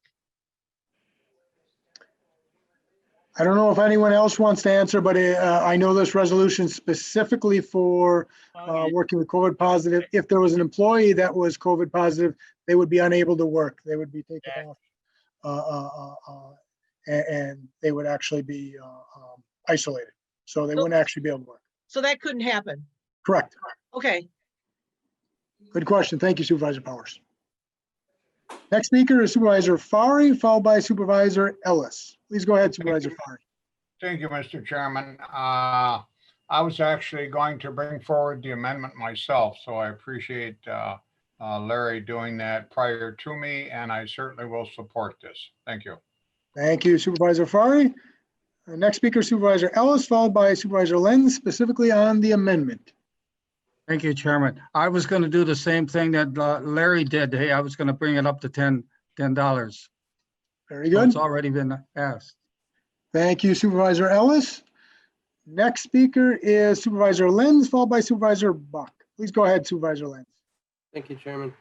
I think it is appropriate for us to bring this back up to $10. I can't say that I've spoken to people specifically at Parkview, but there's a number of nurses in my neighborhood that I've been reaching out to recently, asking how things are going. A lot of people are sacrificing more than we know. It's not just the time that they spend at work and the career and field that they signed up for, but because of the duration of this, because of the risk, because of the extra precautions they need to take when going home, they're actually sacrificing at home also. They're sacrificing and taking time away from their families, and they are putting even their young ones at risk because they care about our community and they're dedicating themselves. But like I said, this is more than just people that are doing what they signed up for. This is them actually giving extra to the community to make sure that those of us most at risk and those of us that have this are being cared for. Thank you. Thank you, Supervisor Lenz. Next speaker is Supervisor Buck, followed by Supervisor Rasmussen. Thank you, Please go Mr. ahead. Chairman. Just want to echo some of the same sentiments here that hopefully this passes unanimously, that we send a message to our valued Parkview employees that we think the same of them. And just like as was talked about earlier about our sons or family members working at the sheriff's department, I think we need to take into consideration that same sentiment here. So I hope this passes unanimously. Thank you. Thank you, Supervisor Buck. Next speaker, Supervisor Rasmussen, followed by Supervisor Binder. Thank you, Please go ahead. Thank you, Mr. Chairman. Just want to talk a little bit of what the discussion was in P&F, why this was changed. First of all, I don't want my comments to be taken as any disrespect towards our healthcare workers. I have nurses that are close to me that I have the utmost respect for. This was about consistency between nurses. There's a lot of these nurses that I know one in particular that works in an emergency room, does not get anything extra for taking care of a COVID patient. They take them as they come. The other one is consistency in the county. I wonder how many of you remember 2 months ago, we voted on $2 an hour raise for highway workers to work on Highway 41 at night. Now, when I brought this up at committee, I was told that that's not a good comparison. Well, it's a very good comparison. I asked the question at committee, how many nurses at Parkview have gotten the COVID from one of the patients? The answer was 0. Not taking COVID lightly. I'm not taking any of that lightly. We're talking about a $10 an hour raise for a risk. Why is it a comparison? I had 2 employees that worked on Highway 41 when I was with the highway department. They got run over and killed by a semi. You're right, the comparison isn't the same. We approved $2 an hour for that, $2 an hour. That's why we made the amendment at Personnel and Finance. We weren't against something happening here, something being given to them, but not that discrepancy. Another one is, what about the sheriff's department, sheriff's office, excuse me. They approach people, they pull over a car for speeding. Do they get to test that person first? Do they know if they have COVID? Do they put on all the PPE gear ahead of time? No, they don't. They're in negotiations right now. What's going to happen with that? We need to have consistency in the county with this stuff. $2 an hour for guys getting run over by a semi, $10 an hour for a possible risk. That's why we did that. Thank you, Supervisor Rasmussen. Next speaker is Supervisor Binder, followed by Supervisor Schellinger. Please go ahead, Supervisor Binder.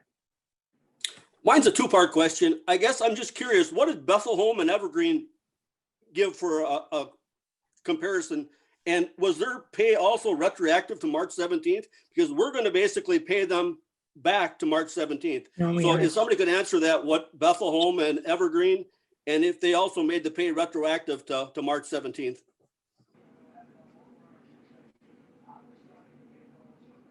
Is the Parkview administrator on the call by any chance? Yeah, this is Marlia. Can you hear me? Yes, please go ahead. Sure. So the last time I spoke with the staff at Evergreen and Bethel, they were currently reviewing something. I don't believe they had put anything into place yet, but it was something that they were looking at. Larry, I'm not sure if you have any inside knowledge as far as what Bethel was doing. I do, but I don't really want to compare Sure. institutes to institutes. I mean, I think it's, I mean, Bethel got some money, their employees did. I mean, and I just think that Parkview should too. I just don't want to compare dollars to the two institutes. My feeling is I don't want to treat people different that work for the county than work for a private sector. I mean, it's tough to make money in a nursing home, and you got Evergreen and Bethel trying to compete in the same industry that we are. And basically we have all the advantages in the world. We don't pay any property taxes. We don't pay basically tax on nothing. So if we're going to pay our CNAs $10 more an hour, it's tough right now to get a CNA. We all know that. And then we're going to make it retroactive to March 17th. You know, I think that too is a stretch, you know. I mean, fairness, there was one person at the parks that had COVID, a seasonal. She could have basically infected a lot of people working there. I think we need to treat all our employees better in Winnebago County. And I would be more for across the board, like $500 for all our employees, like Mike Norton kind of proposed, than just singling out a separate group and giving them a $10 an hour raise. And the police officers, everybody that's working with the public deserves some type of compensation. The grocery stores gave $500 to some of their full-time employees.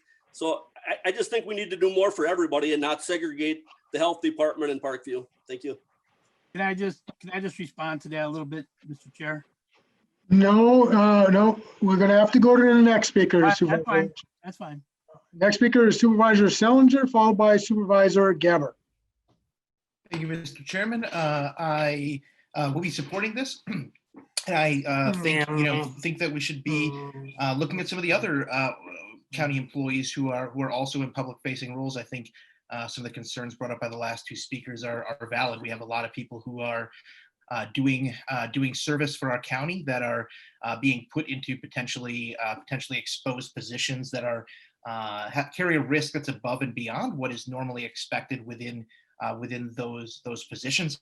I think as far as the resolutions before us today, these are good and appropriate for where we're at. I really hope in the future that we're able to see a few more of these come through that help address some of the elevated risks that other public-facing county employees, like the sheriffs, deputies, and others are experiencing at this moment. Thank you.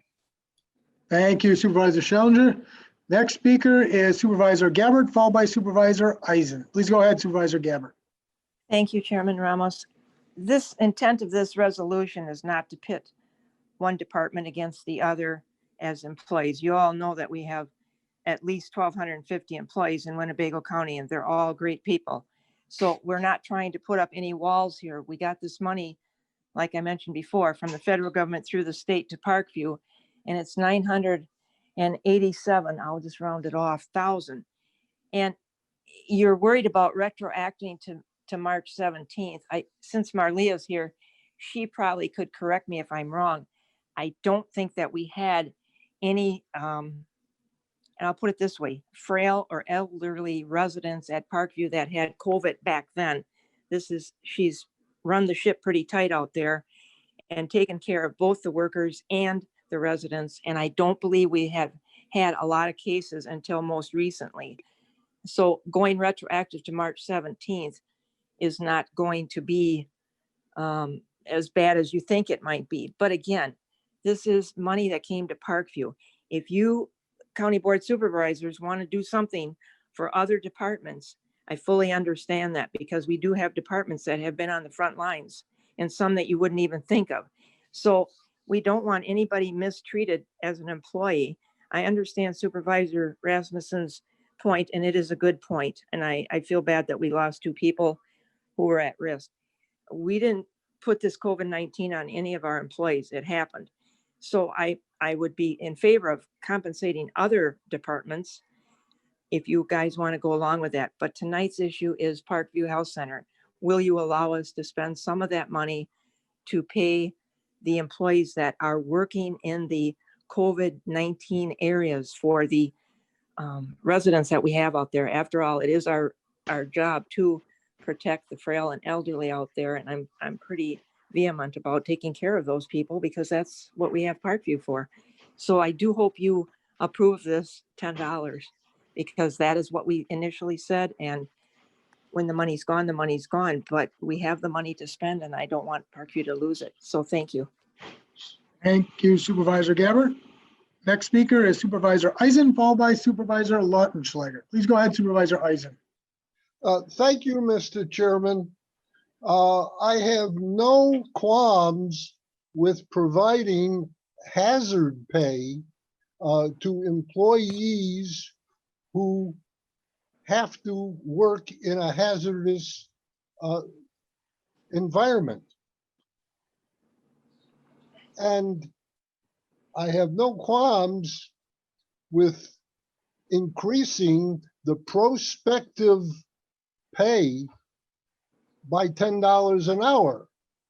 That means that when we pass this and it's approved by the executive, they'll get a pay raise for attending to our COVID-19 Parkview patients. But when you're looking back, 1, 2, 3, 4, 5, practically 6 months, you're asking, were a person attending that section, give them an $8,000 bonus for hazard pay at $10 an hour. Now, we have another resolution coming up, which is asking for a $500 bonus for our health workers from the Public Health Department.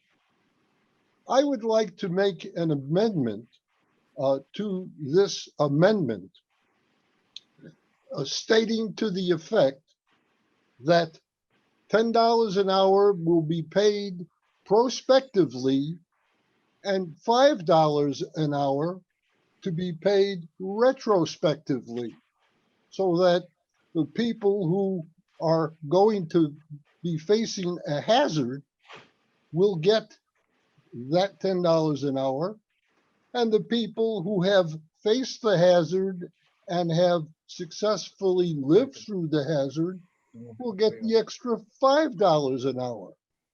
But in order to make this amendment, I'm going to need somebody who will agree to second it so that I'll we second it. move forward. I'll second it. There's a motion and a second to amend the amendment to change on line 22, the $10 to say prospectively per hour hazard pay. And then you have to correct me if I'm wrong, Supervisor Eisen. And then you'd have to change line 26 to say, and retroactive pay of $5 per hour hazard pay back to March 17th. Correct, exactly. That's the intent. And I think it's a fair intent because we're looking forward. We have the money there. We're going to compensate people who are being exposed to the hazard, and we're compensating them for their experience, just like we would intend to compensate our public health workers with that $500 bonus that we'll see in the next resolution. Thank you. All right, so there is a motion and a second to amend the amendment. So now we are on the amended amendment. So specifically to change line 22 to say $10 prospectively for per hour hazard pay, and changing line 26 to retroactive at the $5 per hour hazard pay to March 17, 2020. Okay, so now any further discussion is on the amendment to the amendment. So I will call on Supervisor Lautenschlager specifically only on this amendment to the amendment.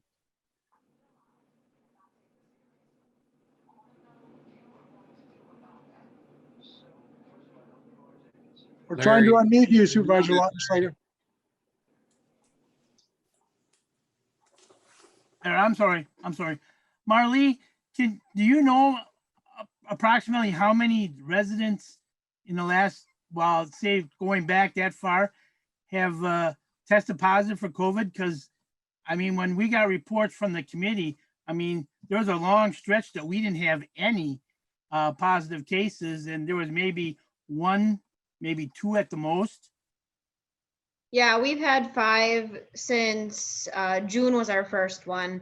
So we've had 5 since then, and it's really been just one at a time that have been on the unit. So there's been one staff member at a time caring for that individual. And we've tried to keep that number very limited as far as the number of people going down there. So currently we're looking at about 6 to 8 people that if we went back retroactively that this would be affecting. And like I said, too, this is just stints of time. This is not an ongoing basis. It's just while they're working on the COVID unit. Right. So how it's been working is we have to put the residents down there for 10 days if they're positive. So really these have been in kind of 10-day stretches, and again with about 6 to 8 people. So it is pretty minimal. Right. So most of the time there's only been one staff down there at a time. So we're not talking a bundle of money, you know, even if we go back and decrease it to $5. And another thing is that people got to understand is this isn't county money. This is federal money. This isn't coming. And I understand the fairness and whatever, but this is money that was given to Parkview to use towards COVID. And as not that I want to go off the amendment a little bit, but you know, the payment that Mr. Binder came up with, you know, pitting the public against the private or whatever. But Bethel Home got COVID money too from the feds, and that's what they used. I mean, so these aren't and these places, you know, money. I mean, I don't know if Sheriff Mott can tell us that if the jail got any COVID money, if they use those. I mean, if there's already departments in the county that got COVID money from the feds, yeah, they should use that. I mean, but I mean, and I don't disagree that all county employees don't deserve, you know, some kind of, you know, bonus or whatever. But that's going to come out of the county's coffers. This isn't coming out of the county's coffers. This is federal money that was given to these places. So that's all I got. Thank you, Supervisor Lautenschlager.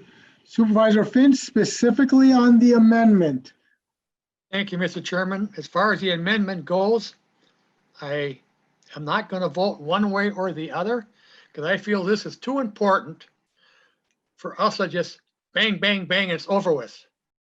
We have a lot of people in our county. We have people that need our help, but to rush it through, I don't think is right. I would rather see this on the agenda when we're all at the county courthouse in our seats. This way, I think we can get more education on what's going on, more input from the county board supervisors. I just don't want to rush this because this is too important for our people. So therefore, I'm probably going to be voting no, only because of the fact that I think we're rushing something that we shouldn't. We should leave it sit until we sit at the county board floor. Thank you. Thank you, Supervisor Finch. Next speaker is Supervisor Powers, followed by Supervisor Nussbaum.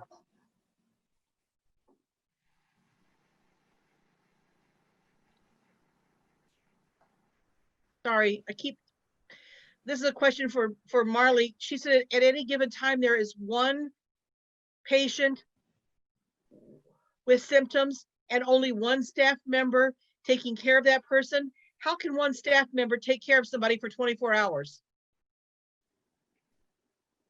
Sorry, to clarify, that's just kind of how it has worked out with the residents who have tested positive. We've been lucky enough to have not more than one at one time, but the ones that have tested positive that need to then be transferred to the COVID unit, we just have one staff member there at a time, and those staff members work 12-hour shifts. So if we have one resident down there, we designate like 4 staff members to work 12-hour shifts during that time. Okay, so it's not one staff member for 24 hours, it's one staff member each shift. Correct. Okay. Thank you, Supervisor Powers. Next speaker, Supervisor Nussbaum, followed by Supervisor Shorsey, specifically on the amendment. Thank you, Mr. Chairman. If we vote no on this one, do we automatically go back to the original amendment? Yes, we do. That would be correct. Thank you. Thank you, Supervisor Nussbaum. Next speaker is Supervisor Shorsey. Please go ahead, Supervisor Shorsey. Mr. Chairman, I would like to make a motion, but would you rather have me wait for the original resolution to do that? Yes, let's please, if we can, resolve this amended amendment and then the amendment. Yes. Okay. All right. Thank you.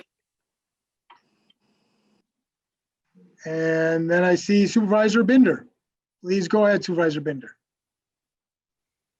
This is my last time. I don't see why, just because it's federal money, that employees should be treated any different because it's county money.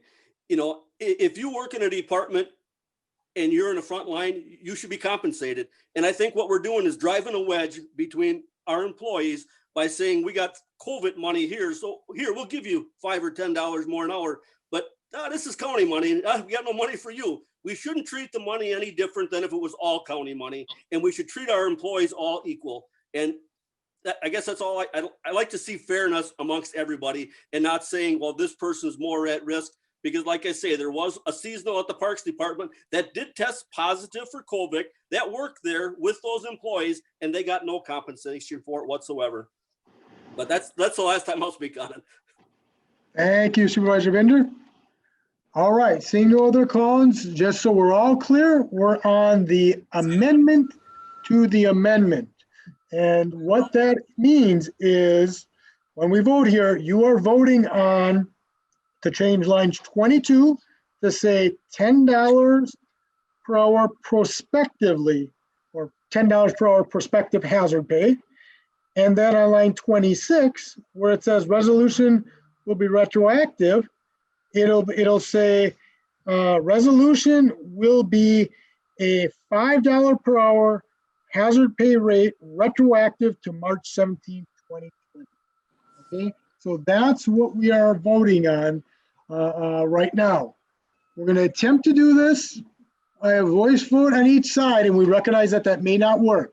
Okay, but if you are in favor of that amendment, please open up your mic and say aye. Aye. Aye. If you are opposed to that amendment, open up your mic and say nay. No. Nay. Nay. No. Okay, so that is not clear enough. We are going to have to go to a roll call vote on the amendment to the amendment. That was not clear enough either way. So the clerk is going to call the roll on this one. Yeah, clear enough. Supervisor Konecki? Supervisor Brunn? No. Supervisor Borchert? No. Supervisor Eisen? Yes. Supervisor Ramos? Supervisor Defferding? No. Supervisor Lenz? Yes. Supervisor Newhoff? No. Supervisor Nussbaum? Nay. Supervisor Supervisor Albrecht? No. Supervisor Gabbard? No. Supervisor Binder? Yes. Supervisor Conrad, No.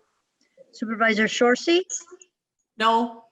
Supervisor Belante, Yes. Supervisor Gordon, No. Supervisor Lautenschlager, No. Supervisor Norton, No. Supervisor Zelmer, No. Supervisor Schellinger, No. Supervisor Buck, No. Supervisor Powers, No. Supervisor Locke,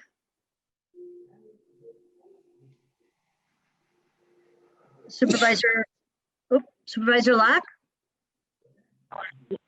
No. okay, Supervisor Finch, No. Supervisor Youngquist, Supervisor Fari, No. Supervisor Rasmussen, No. Supervisor Keller, No. Supervisor Egan, No. Supervisor Ellis, No. Supervisor Snyder, No. Supervisor Joes. Yes. 5 yeses.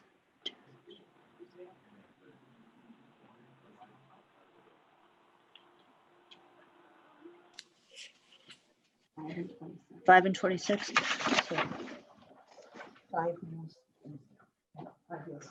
Okay, so a little bit clearer when we went to a roll call vote. So that motion fails, 5 yes votes to 26 no votes. So we are back on the original amendment. And just so everyone is clear, the original amendment was only to change one number, line 22, from $5 to $10. Once we finish up with this amendment, I know that Supervisor Shorsey, you had asked, so we would take up whatever amendment Supervisor Shorsey has at that time, unless Supervisor Shorsey, your amendment is specifically on the number. But I'm guessing it's not based on. I think it would fit best with the original resolution. Very good. Sounds good. Yep. Thank you. Yep. So when we're done with this amendment, then we will take up an. Was that bothering you in the eyes or anything, Michael? That's Okay, so now we are back on the original amendment to increase line 22 from $5 to $10. Is there anyone who wishes to speak on the $5 to $10 amendment only? Okay, seeing none, we are going to try to do a voice vote. This is an amendment to change line 22 from the number $5 to the number $10. All those in favor say aye. Aye. Aye. Aye. All those opposed say nay. No. No. It's going to be closed. That motion passes. Okay. Okay, so now we are on the main motion as amended with the $5 to $10 in line 22. I'm going to call on Supervisor Shorsey next. So please go ahead, Supervisor Shorsey. Thank you, Mr. Chairman. Just so the rest of you know, I'm definitely in favor of doing something to let our employees, all of the county employees who are on front lines and dealing with extra exposure. But I'm feeling, the more we've had this discussion, I'm feeling very uncomfortable about fairness. And so with that in mind, I am going to move that we send this issue back to the Human Resources leadership and request that they come forward with a comprehensive plan to address additional COVID pay for all county employees that meet a criteria of being more exposed and doing duties that can create more of a risk for them. So I hope that, thank you. And just to clarify, Supervisor Shorsey, and you tell me if I'm wrong, I'm interpreting what you're saying. Are you looking to refer this back to personnel and finance, who then would direct human resources to look into? Yes, if that's technically how we do it. But Yes. I do think, and we felt this in the committee, that there was a lot of angst, and it applies to the next resolution too about the public health people, I think that there really needs to be something more broad-based coming through our HR department to see that we are, if we're going to do this for one group, we need to be doing it for others that are in similar situations. Okay. Thank you. Thank you, Supervisor Sorcy. So just so everyone's clear, because this motion takes precedent, because it's a referral or committing to a committee, it's a referral back to the Personnel and Finance Committee, specifically for them to direct it to the Human Resources to take another look at it more broadly. I would like the words comprehensive plan Comprehensive for the county. To review and develop a comprehensive plan for the county. Yes. Okay, very good. So that takes precedence. So any discussion further is on that motion to the Personnel and Finance Committee. Yeah, who's gonna second it? Was there a second? No Yes, second. there was a second. There was a second, yes. Okay, anyone else who wishes to speak specifically on the motion to refer it to the Personnel Committee, Personnel and Finance Committee? Okay, I'll call on Supervisor Lautenschlager, specifically on the referral back. Yes, I mean, just some clarification. This original resolution went to the HR. HR is the one that sent it to the Personnel and Finance. So HR saw this to begin with, and then sent it to Personnel and Finance. I don't disagree with fairness, and I think that all employees should get it. But HR can't make a comprehensive plan using COVID money to pay everybody.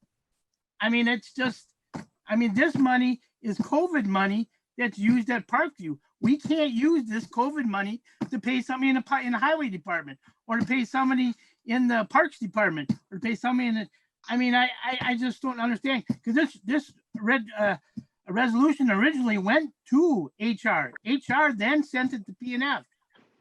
So I don't know what's sending it back to them, because they can't make a comprehensive plan with the COVID federal money. So do what you want. Thank you, Supervisor Lautenschlager. Next speaker is Supervisor Norton, followed by Supervisor Rasmussen. Please go ahead, Yes, Supervisor. Mr. Chairman, my question is for the Corporation Council. What she's trying to do, in my opinion, is trying to divide two different issues. She wants to come up with a resolution for a comprehensive plan for the whole county, all county employees, whereas this specific resolution is for specific funds, for specific department, for specific reasons. And I think that's why, if she wants to, and I support her, and I support Supervisor Bender, do that in a separate resolution and bring it back next month. Keep it off this resolution. Let's vote on this up and down. That's my question. Is she not trying to confuse it and try to do a county plan on a resolution that's for a specific department? And I can tell you, Supervisor Norton, I believe she has every right to make a motion to refer back to Personnel and Finance, and that's what she's doing. Thank you, Corporation Counsel, and thank you, Supervisor Norton. Next, I'll call on Supervisor Rasmussen, followed by Supervisor Powers. Please go ahead, Supervisor Rasmussen. Thank you, Mr. Chairman. I agree to send it back. That was brought up at committee, I know a little bit, and that was the whole point here is making this fair and having a proper policy for this. And to expand on a little bit, I keep hearing, well, this is federal money. Well, it's still tax dollars. When I talked before about the Highway 41 guys, that's state money. Why don't we give them $20 an hour then? It's not our money. It doesn't matter whose money it is. That's what somebody else brought up before, and that's exactly right. You do what's right here. It doesn't matter what the source is, because the money is probably there. I don't know. But it seems like there's this big rush to just spend all this federal money because it's hanging out there on a tree. That doesn't make it fair or right for our employees. So I will support sending this back and getting a better policy on this. Thank you. Thank you, Supervisor Rasmussen. Next speaker is Supervisor Powers, followed by Supervisor Lenz. Please go ahead, Supervisor Powers. Thank you, Mr. Chair. I'm all for memorializing HR to work on something comprehensive, but don't hold this one up to do that. And any money that apparently is hanging out there on a tree ready to be spent, this money has to be spent for the purpose it's meant for, not for other departments. And so, fine, memorialize HR to come up with a comprehensive plan and have some people write grants to the government to get money for this, but don't hold up this money that's in front of us because it can't be used for anybody else. Thank you. Thank you, Supervisor Powers. Next speaker is Supervisor Lenz. Thank you, Chairman. I just have two things. One, where Supervisor Shorsey's ask was to put this back to Personnel and Finance, or was there also an amendment? It is a referral to the Personnel and Finance Committee. She is asking them to work with HR, but the motion is a referral to the Personnel and Finance, because that's what she's effectively capable of doing with the motion. But she is asking that when it goes back there, that HR look at it in the context of a comprehensive plan. But we're voting on putting it back to the committee. That is what the motion is, because that's what the Roberts Rule motion is. Correct. Then the second point, I have to agree with Supervisor Powers. We have two different things here. One of these is going to come out of a budget that's already allocated and provided from a different level of government. The other ask is likely, I don't have a crystal ball in front of me, but the other ask for the rest of for the fair part of it, the comprehensive part, is not going to be coming out of that same budget. So that's going to be a separate request. In its essence, I think it's not the right move to separate these two things because they're two different resolutions. And I think we should recognize that, move this one forward, and then do the right thing and discuss a comprehensive package for those that don't have the benefit of a budget coming down from a different level of government. Thank you. Thank you, Supervisor Lenz. Next speaker is Supervisor Binder, followed by Supervisor Shorsey. Please go ahead, Supervisor Binder.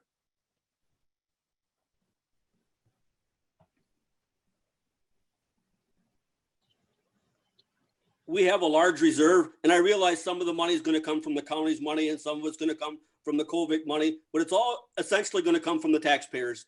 And I have a hard time putting some employees ahead of somebody else. If you work in that job and all of a sudden this person gets a $10 an hour raise and you go to work every day and, well, maybe the county will give me some money, but that's county money. They probably won't want to spend it. You know, I think we need to do it as a package to treat everybody equal. I don't know how you can basically separate basically 150 or 200 employees from the other 1,000. We have money in reserve to fund it, and it's about time. I don't know if the board knows it, but we're probably going to have a turnover rate this year of about 25% of our employees. So imagine a business basically with 1,200 employees having 300 people being replaced this year. That's what our employees think of us right now. And I asked Mr. Collier, I said it'd be about a 20%. He goes, no, it'll be close to a 25% turnover this year. It's time we take care of our employees before we have no good employees left. We can keep putting it off and we can keep building up our reserves and depending what we're going to pay next. But it's time to take care of all the employees of Winnebago County, not just two segments. Thank you, Supervisor Binder. Next speaker is Supervisor Shorsey. Thank you, Mr. Chairman. Just to address some of the comments, I do caution you about the wisdom of focusing on Parkview without taking a look at some of the other areas in the county. And that money, I realize there's a time frame and we do need to move quickly because we have some other funds as well that are the CARES money. And I'm, you know, in my 40 years of business, I tended to try to focus on what is the right thing to do and then figure out the money. And we're in a position of strength. And I think we're going to look much better to our employees if we're consistent. And the reality is we don't know if that number is the correct number until there's some more research and discussion about what the number should be. But I still think if we come out with something strong as a broader based program, that it's going to be much more effective with all employees, knowing that we've got their backs. So I hope that you will be open-minded about this. I do think that it should be fast-tracked so we can take advantage of any of the CARES money. Yeah, Mark's going to say something about that. So anyway, please vote yes. Thank you, Supervisor Shorsey. Next speaker is Supervisor Eisen. Please go ahead, Supervisor. I call the question. Well, you're the last speaker, so you don't have to, Supervisor Eisen. That's fine. I withdraw. I withdraw. We will go to a vote since you are the last speaker. So just so everyone is clear, this is a motion to the Personnel and Finance Committee. Okay, I'm going to try a voice vote first to see if I hear it either way. If it's not clear, we will go to a roll call like we've done with the other ones.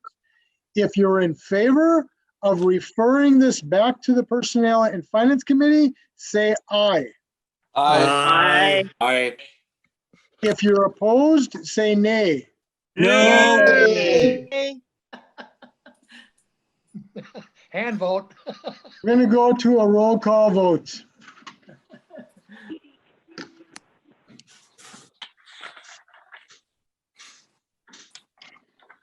Supervisor Konetsky?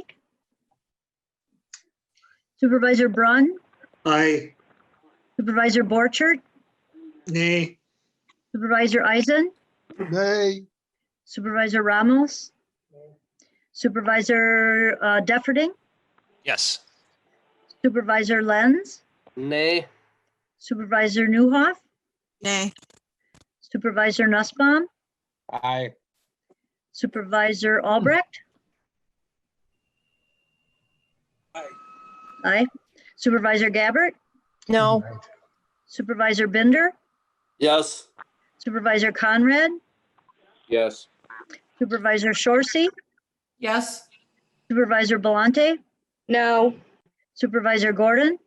No. Supervisor Lautenschlager? No. Supervisor Norton? No. Supervisor Zelmer? No. Supervisor Schellinger? No. Supervisor Buck? No. Supervisor Powers? No. Supervisor Locke? No. Supervisor Finch? No. Supervisor Youngquist? No. Supervisor Fari? No. Supervisor Rasmussen? Yes. Supervisor Keller? No. Supervisor Ellis? No. Oh, Supervisor Egan, I'm sorry. No. And I'm sorry, Supervisor Ellis? No. Supervisor Snyder? No. And Supervisor Jose? Yes. All right. That'd be close. I think it's just majority. No. 9 to 22. Okay. Don't send it back. So that motion fails 9 yes to 22 no. So we are back on the main motion as amended. So we're on the main motion with the only change in line 22 from $5 to $10. So any other discussion on the main motion as amended? Seeing none, we're going to once again try the same process. We're going to try a voice vote. If it's not clear, we will go to a roll call again. So the vote is on the main motion as amended, which means that it's amended from $5 to $10 on line 22. If you are in favor of the main motion as amended, say aye. Aye. Aye. Aye. Opposed, say nay. No. No. It's close. We're going to do a roll call vote. I think it passed. We're going to do a roll call vote. Oh, boy. Because I obviously, we have different views on both sides of this, and I don't want to be wrong. This is foolish. Oh, yeah. Okay, Supervisor Konetsky. Supervisor Braun? Nay. Supervisor Borchert? Yes. Supervisor Eisen, Aye. Supervisor Ramos, Supervisor Deferding, No. Supervisor Lenz, Yes. Supervisor Newhoff, Yes. Supervisor Nussbaum, Aye. Supervisor Albrecht, Supervisor Albrecht? No. Supervisor Gabbard, Yes. Supervisor Binder, No. Supervisor Conrad, No. Supervisor Shorsey, No. Supervisor Belante, Yes. Supervisor Gordon, Yes. Supervisor Lautenschlager, Yes. Supervisor Norton, Yes. Supervisor Zelmer, Yes. Supervisor Skellinger, Yes. Supervisor Buck, Yes. Supervisor Powers, Yes. Supervisor Locke, Yes. Supervisor Finch, Yes. Supervisor Youngquist, Yes. Supervisor Fari, Yes. Supervisor Rasmussen, No. Supervisor Keller, Yes. Supervisor Egan, Yes. Supervisor Ellis, Yes. Supervisor Snyder, Yes. Supervisor Jose. Oops. Yes. It passed. 7 again. 23 to 8. 29-7.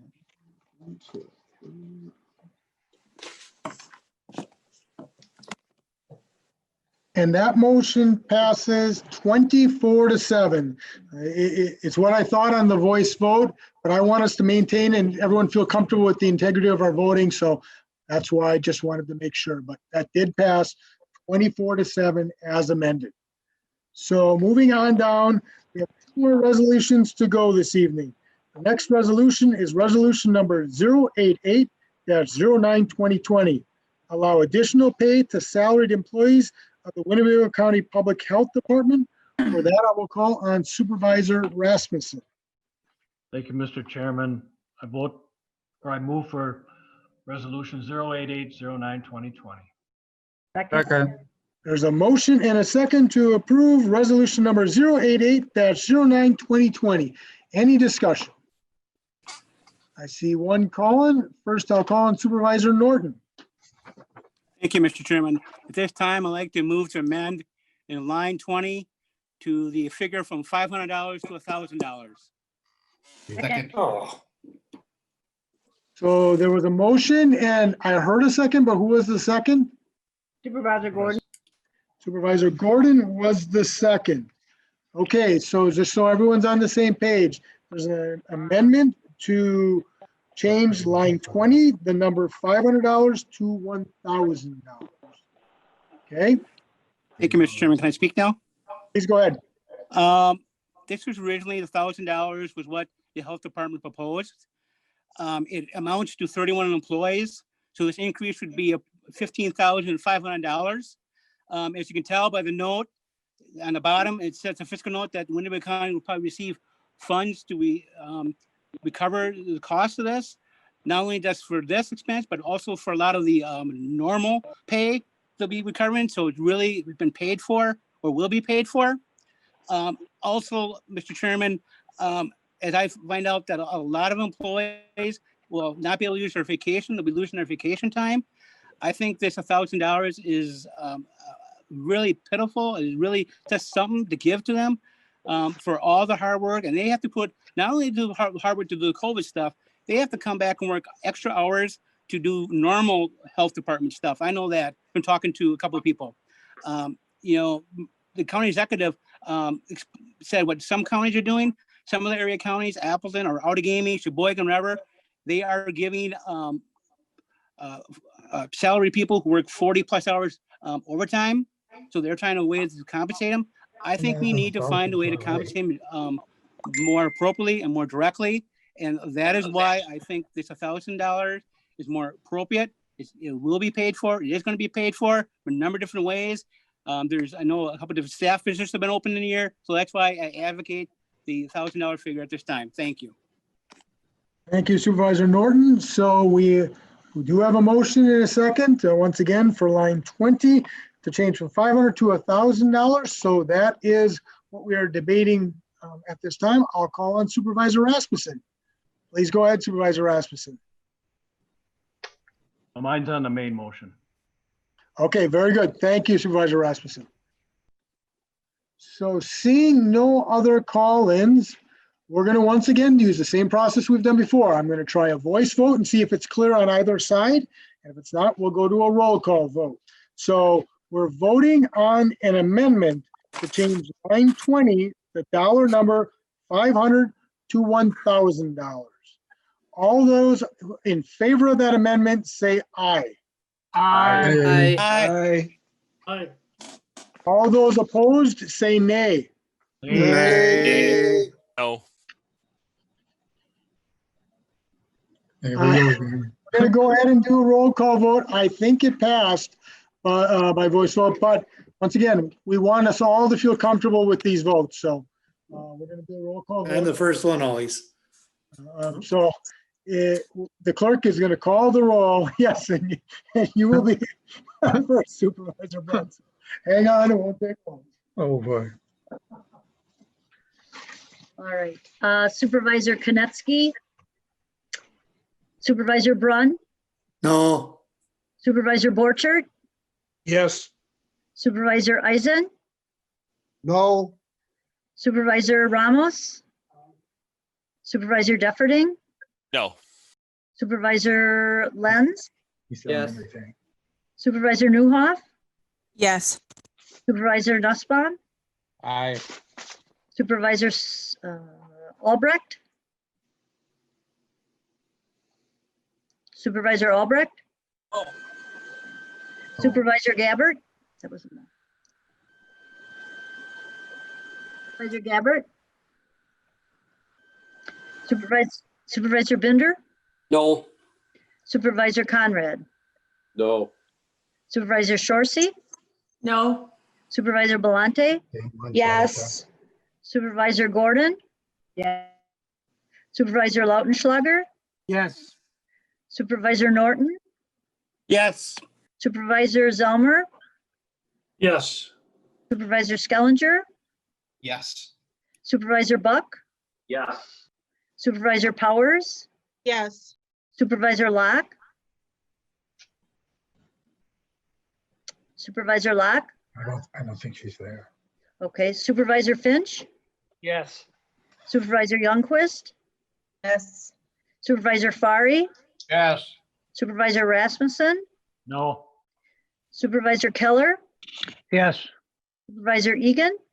Yes. Supervisor Ellis. Yes. Supervisor Snyder. Yes. Supervisor Joes. No. Okay. Gonna pass. 9-2.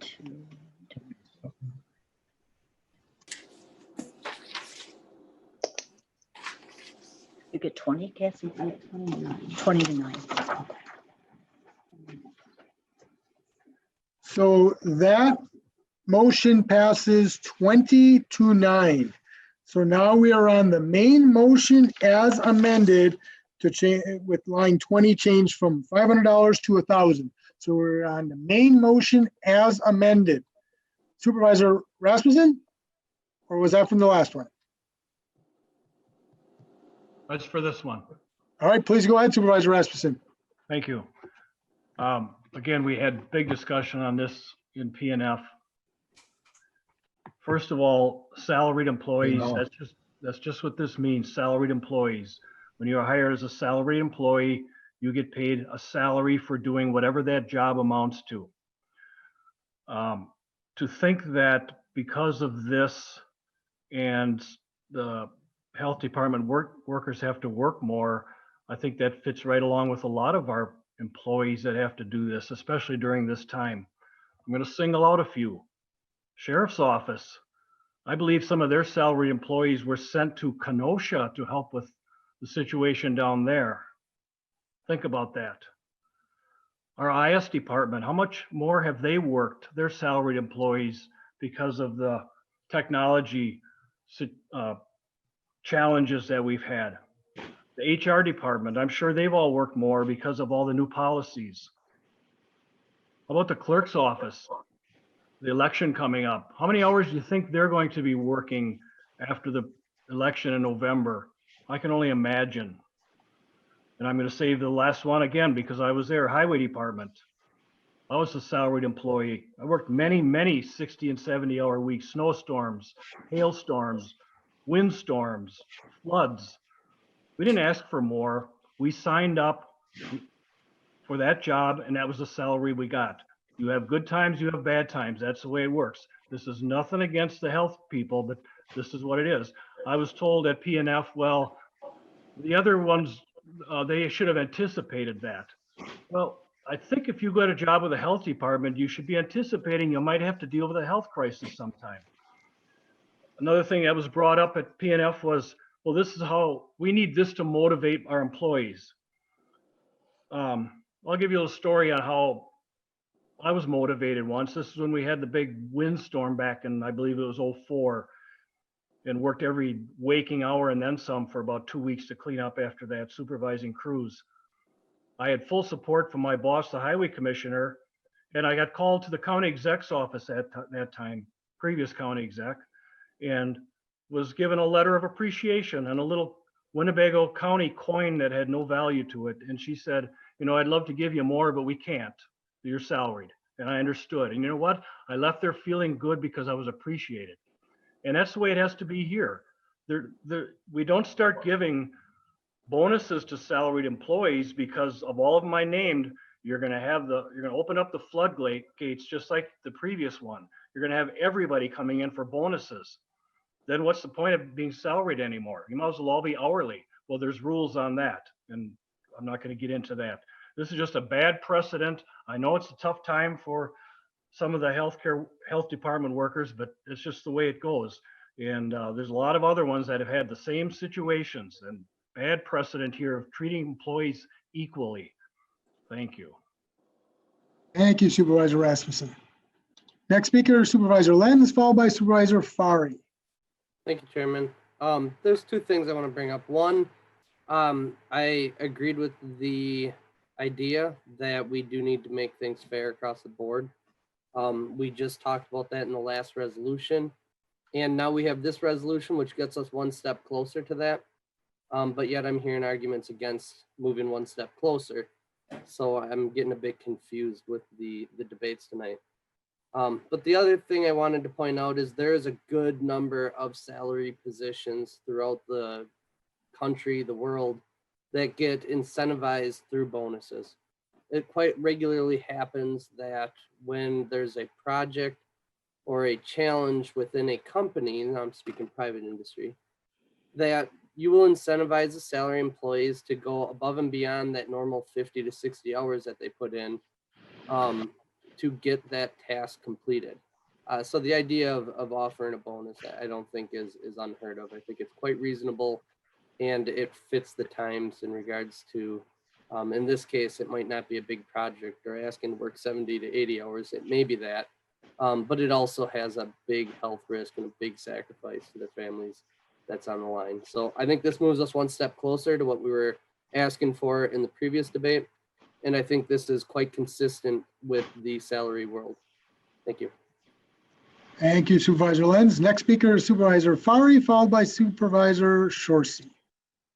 Thank you, Mr. Chairman. Listening to the debate and reading the resolution, the first paragraph, are there any hourly employees at the Public Health Department who are obviously being excluded if there are? Can I get an answer to that? Director Gearin, are you on the call by any chance? I am. Thank If you you. could answer the question in regards to hourly, any hourly staff at the health department.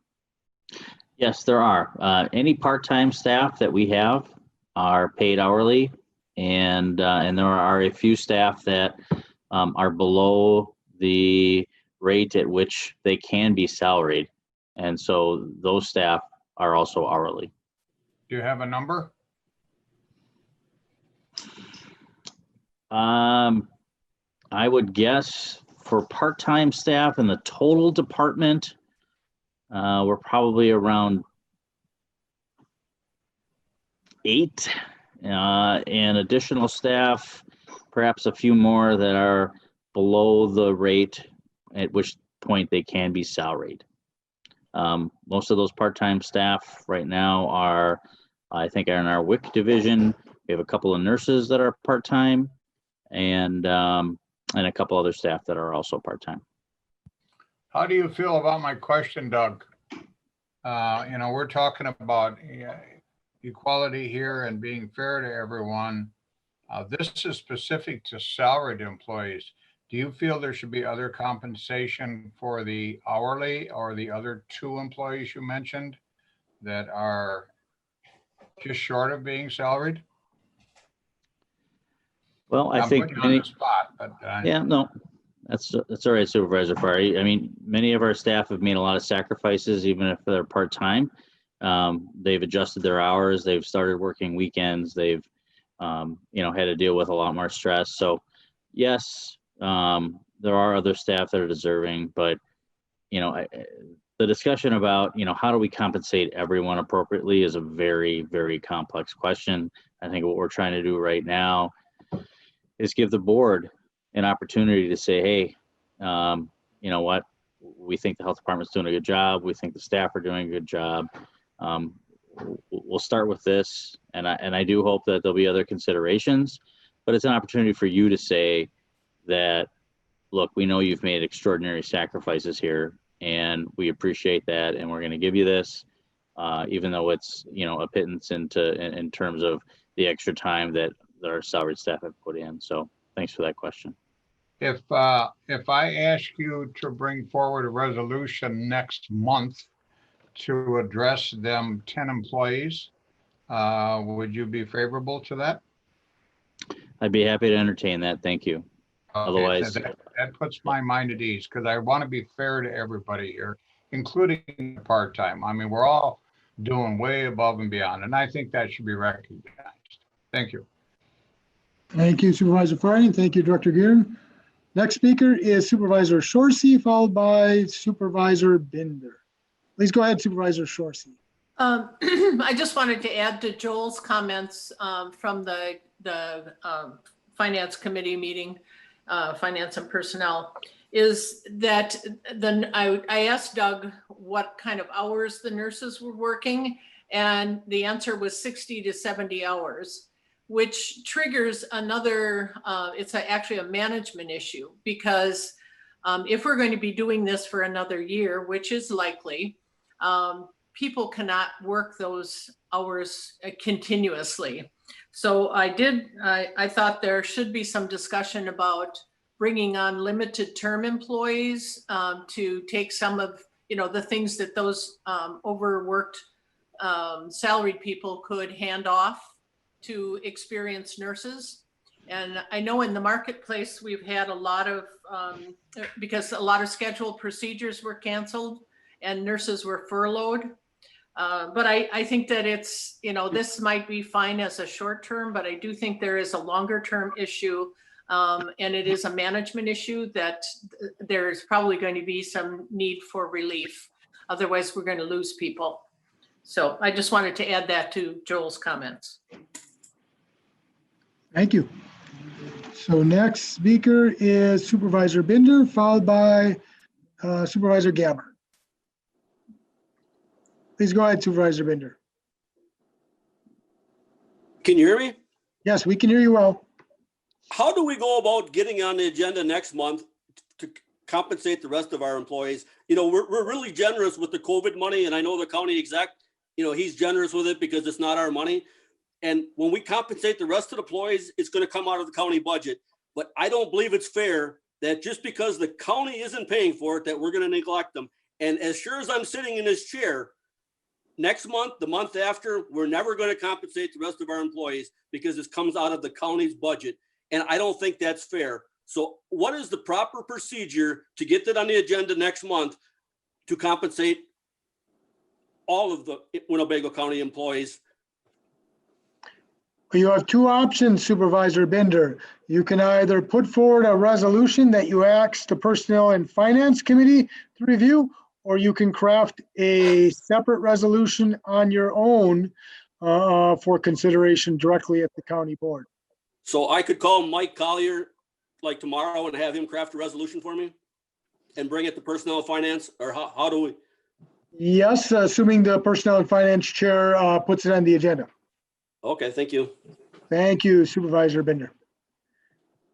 Next speaker is Supervisor Gabbard, followed by Supervisor Finch. Please go ahead, Supervisor Gabbard. I have one quick question, and probably for Vicky. I see she's still on. So the money that the county got that we have to designate by October 31st, are we allowed to use some of that money to pay our employees that we feel, which I think all of them, but I'm just going to say this. Can we give them some kind of a hazardous duty pay or a bonus or something due to COVID-19? Is that a viable spending of some of that money? I think that was a question for the Finance Director, correct? Yes, Ms. yes. Gabbard? My understanding is that it would cover hazard pay, but I believe it is for public safety, public health, and human services. That is how it reads at this point. But that would cover a couple of departments, right? We could do something there with some of that money, yes? That is correct. I would have to look into it more on, they do change their interpretation as we go, but as of now, it's been for, like, again, public safety, public health, and human services. Okay, so that would take care of public safety. To me is the Sheriff's Department. Correct. And human, yeah, okay. So it's a Yes. thought, just passing Yeah. that along. Okay. Definitely. Thank you. Thank you. Thank you, Director Fitzgerald, and thank you, Supervisor Gabbard. Next speaker is Supervisor Finch, then we'll have Director Collard. Supervisor Finch? Thank you, Mr. Chairman. The question I truly have right now is, what is fair? What is the difference between our staff and their positions in other counties in the same positions, the difference between the salaries?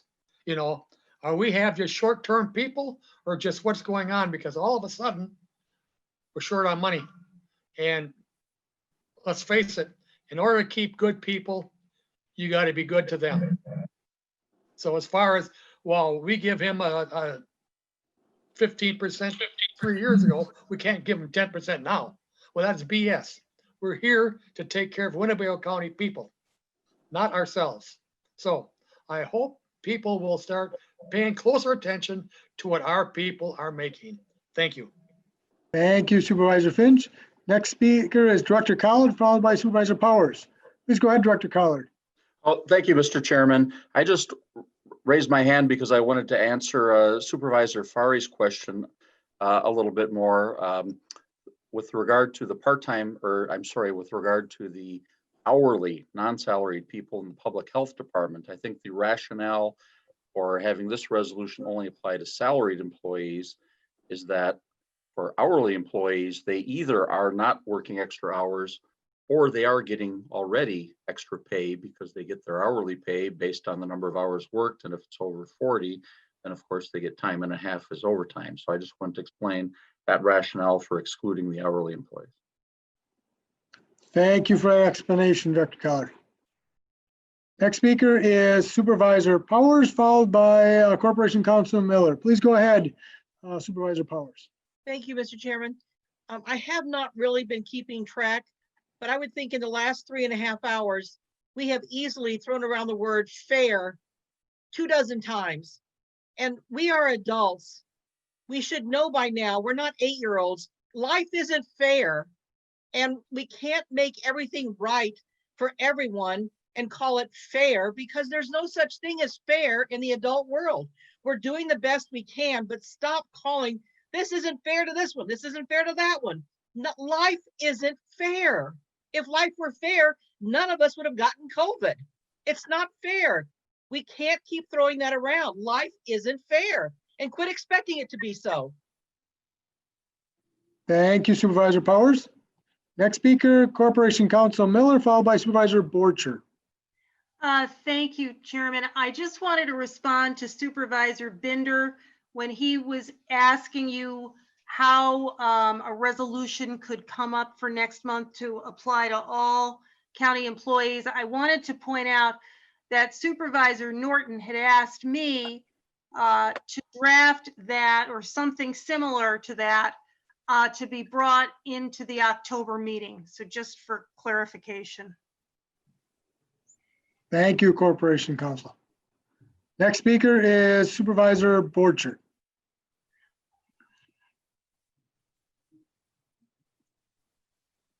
Please go ahead, Supervisor Borchert.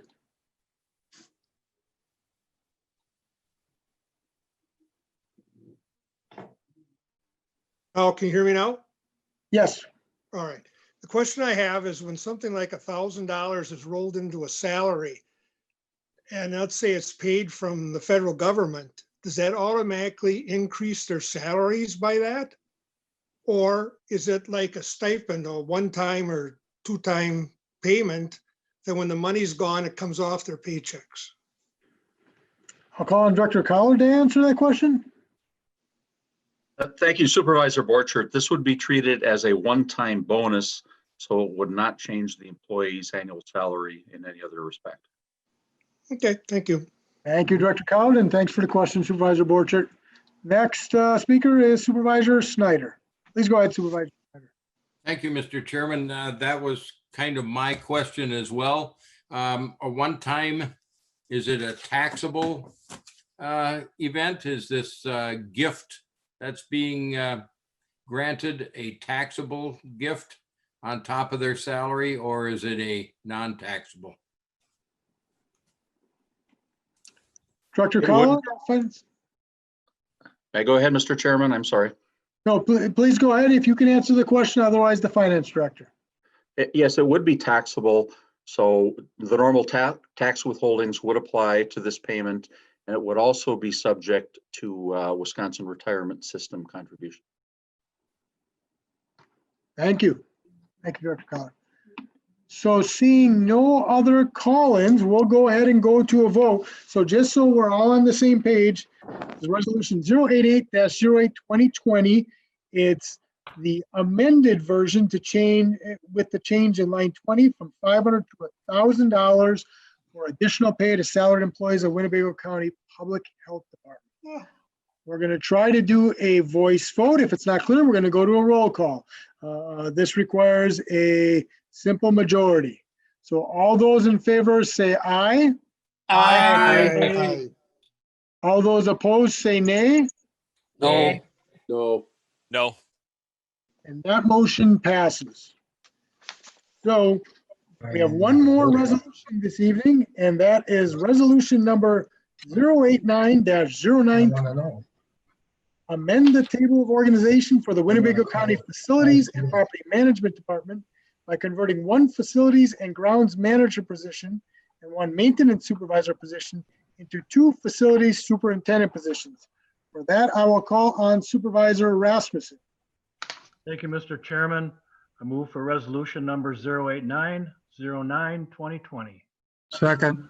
There's a motion and a second to approve resolution number 089-09-2020. Any discussion? Seeing none, we'll do a voice vote. All those in favor say aye. Aye. Any opposed, say nay. That motion carries unanimously. That concludes our business for this evening. So I will call on Supervisor Albrecht for a motion to adjourn. We adjourn until October 26th. There's a motion and just to clarify, the October 20th meeting, I believe, the business meeting, I think is what you meant. Just going by what you had said. All right, very good. So there's a motion second to adjourn to October 20th. All those in favor say aye. Aye. Any opposed, say nay. Motion carries unanimously. Thank you, everyone. You have a wonderful evening. All right, take care. Bye, everyone.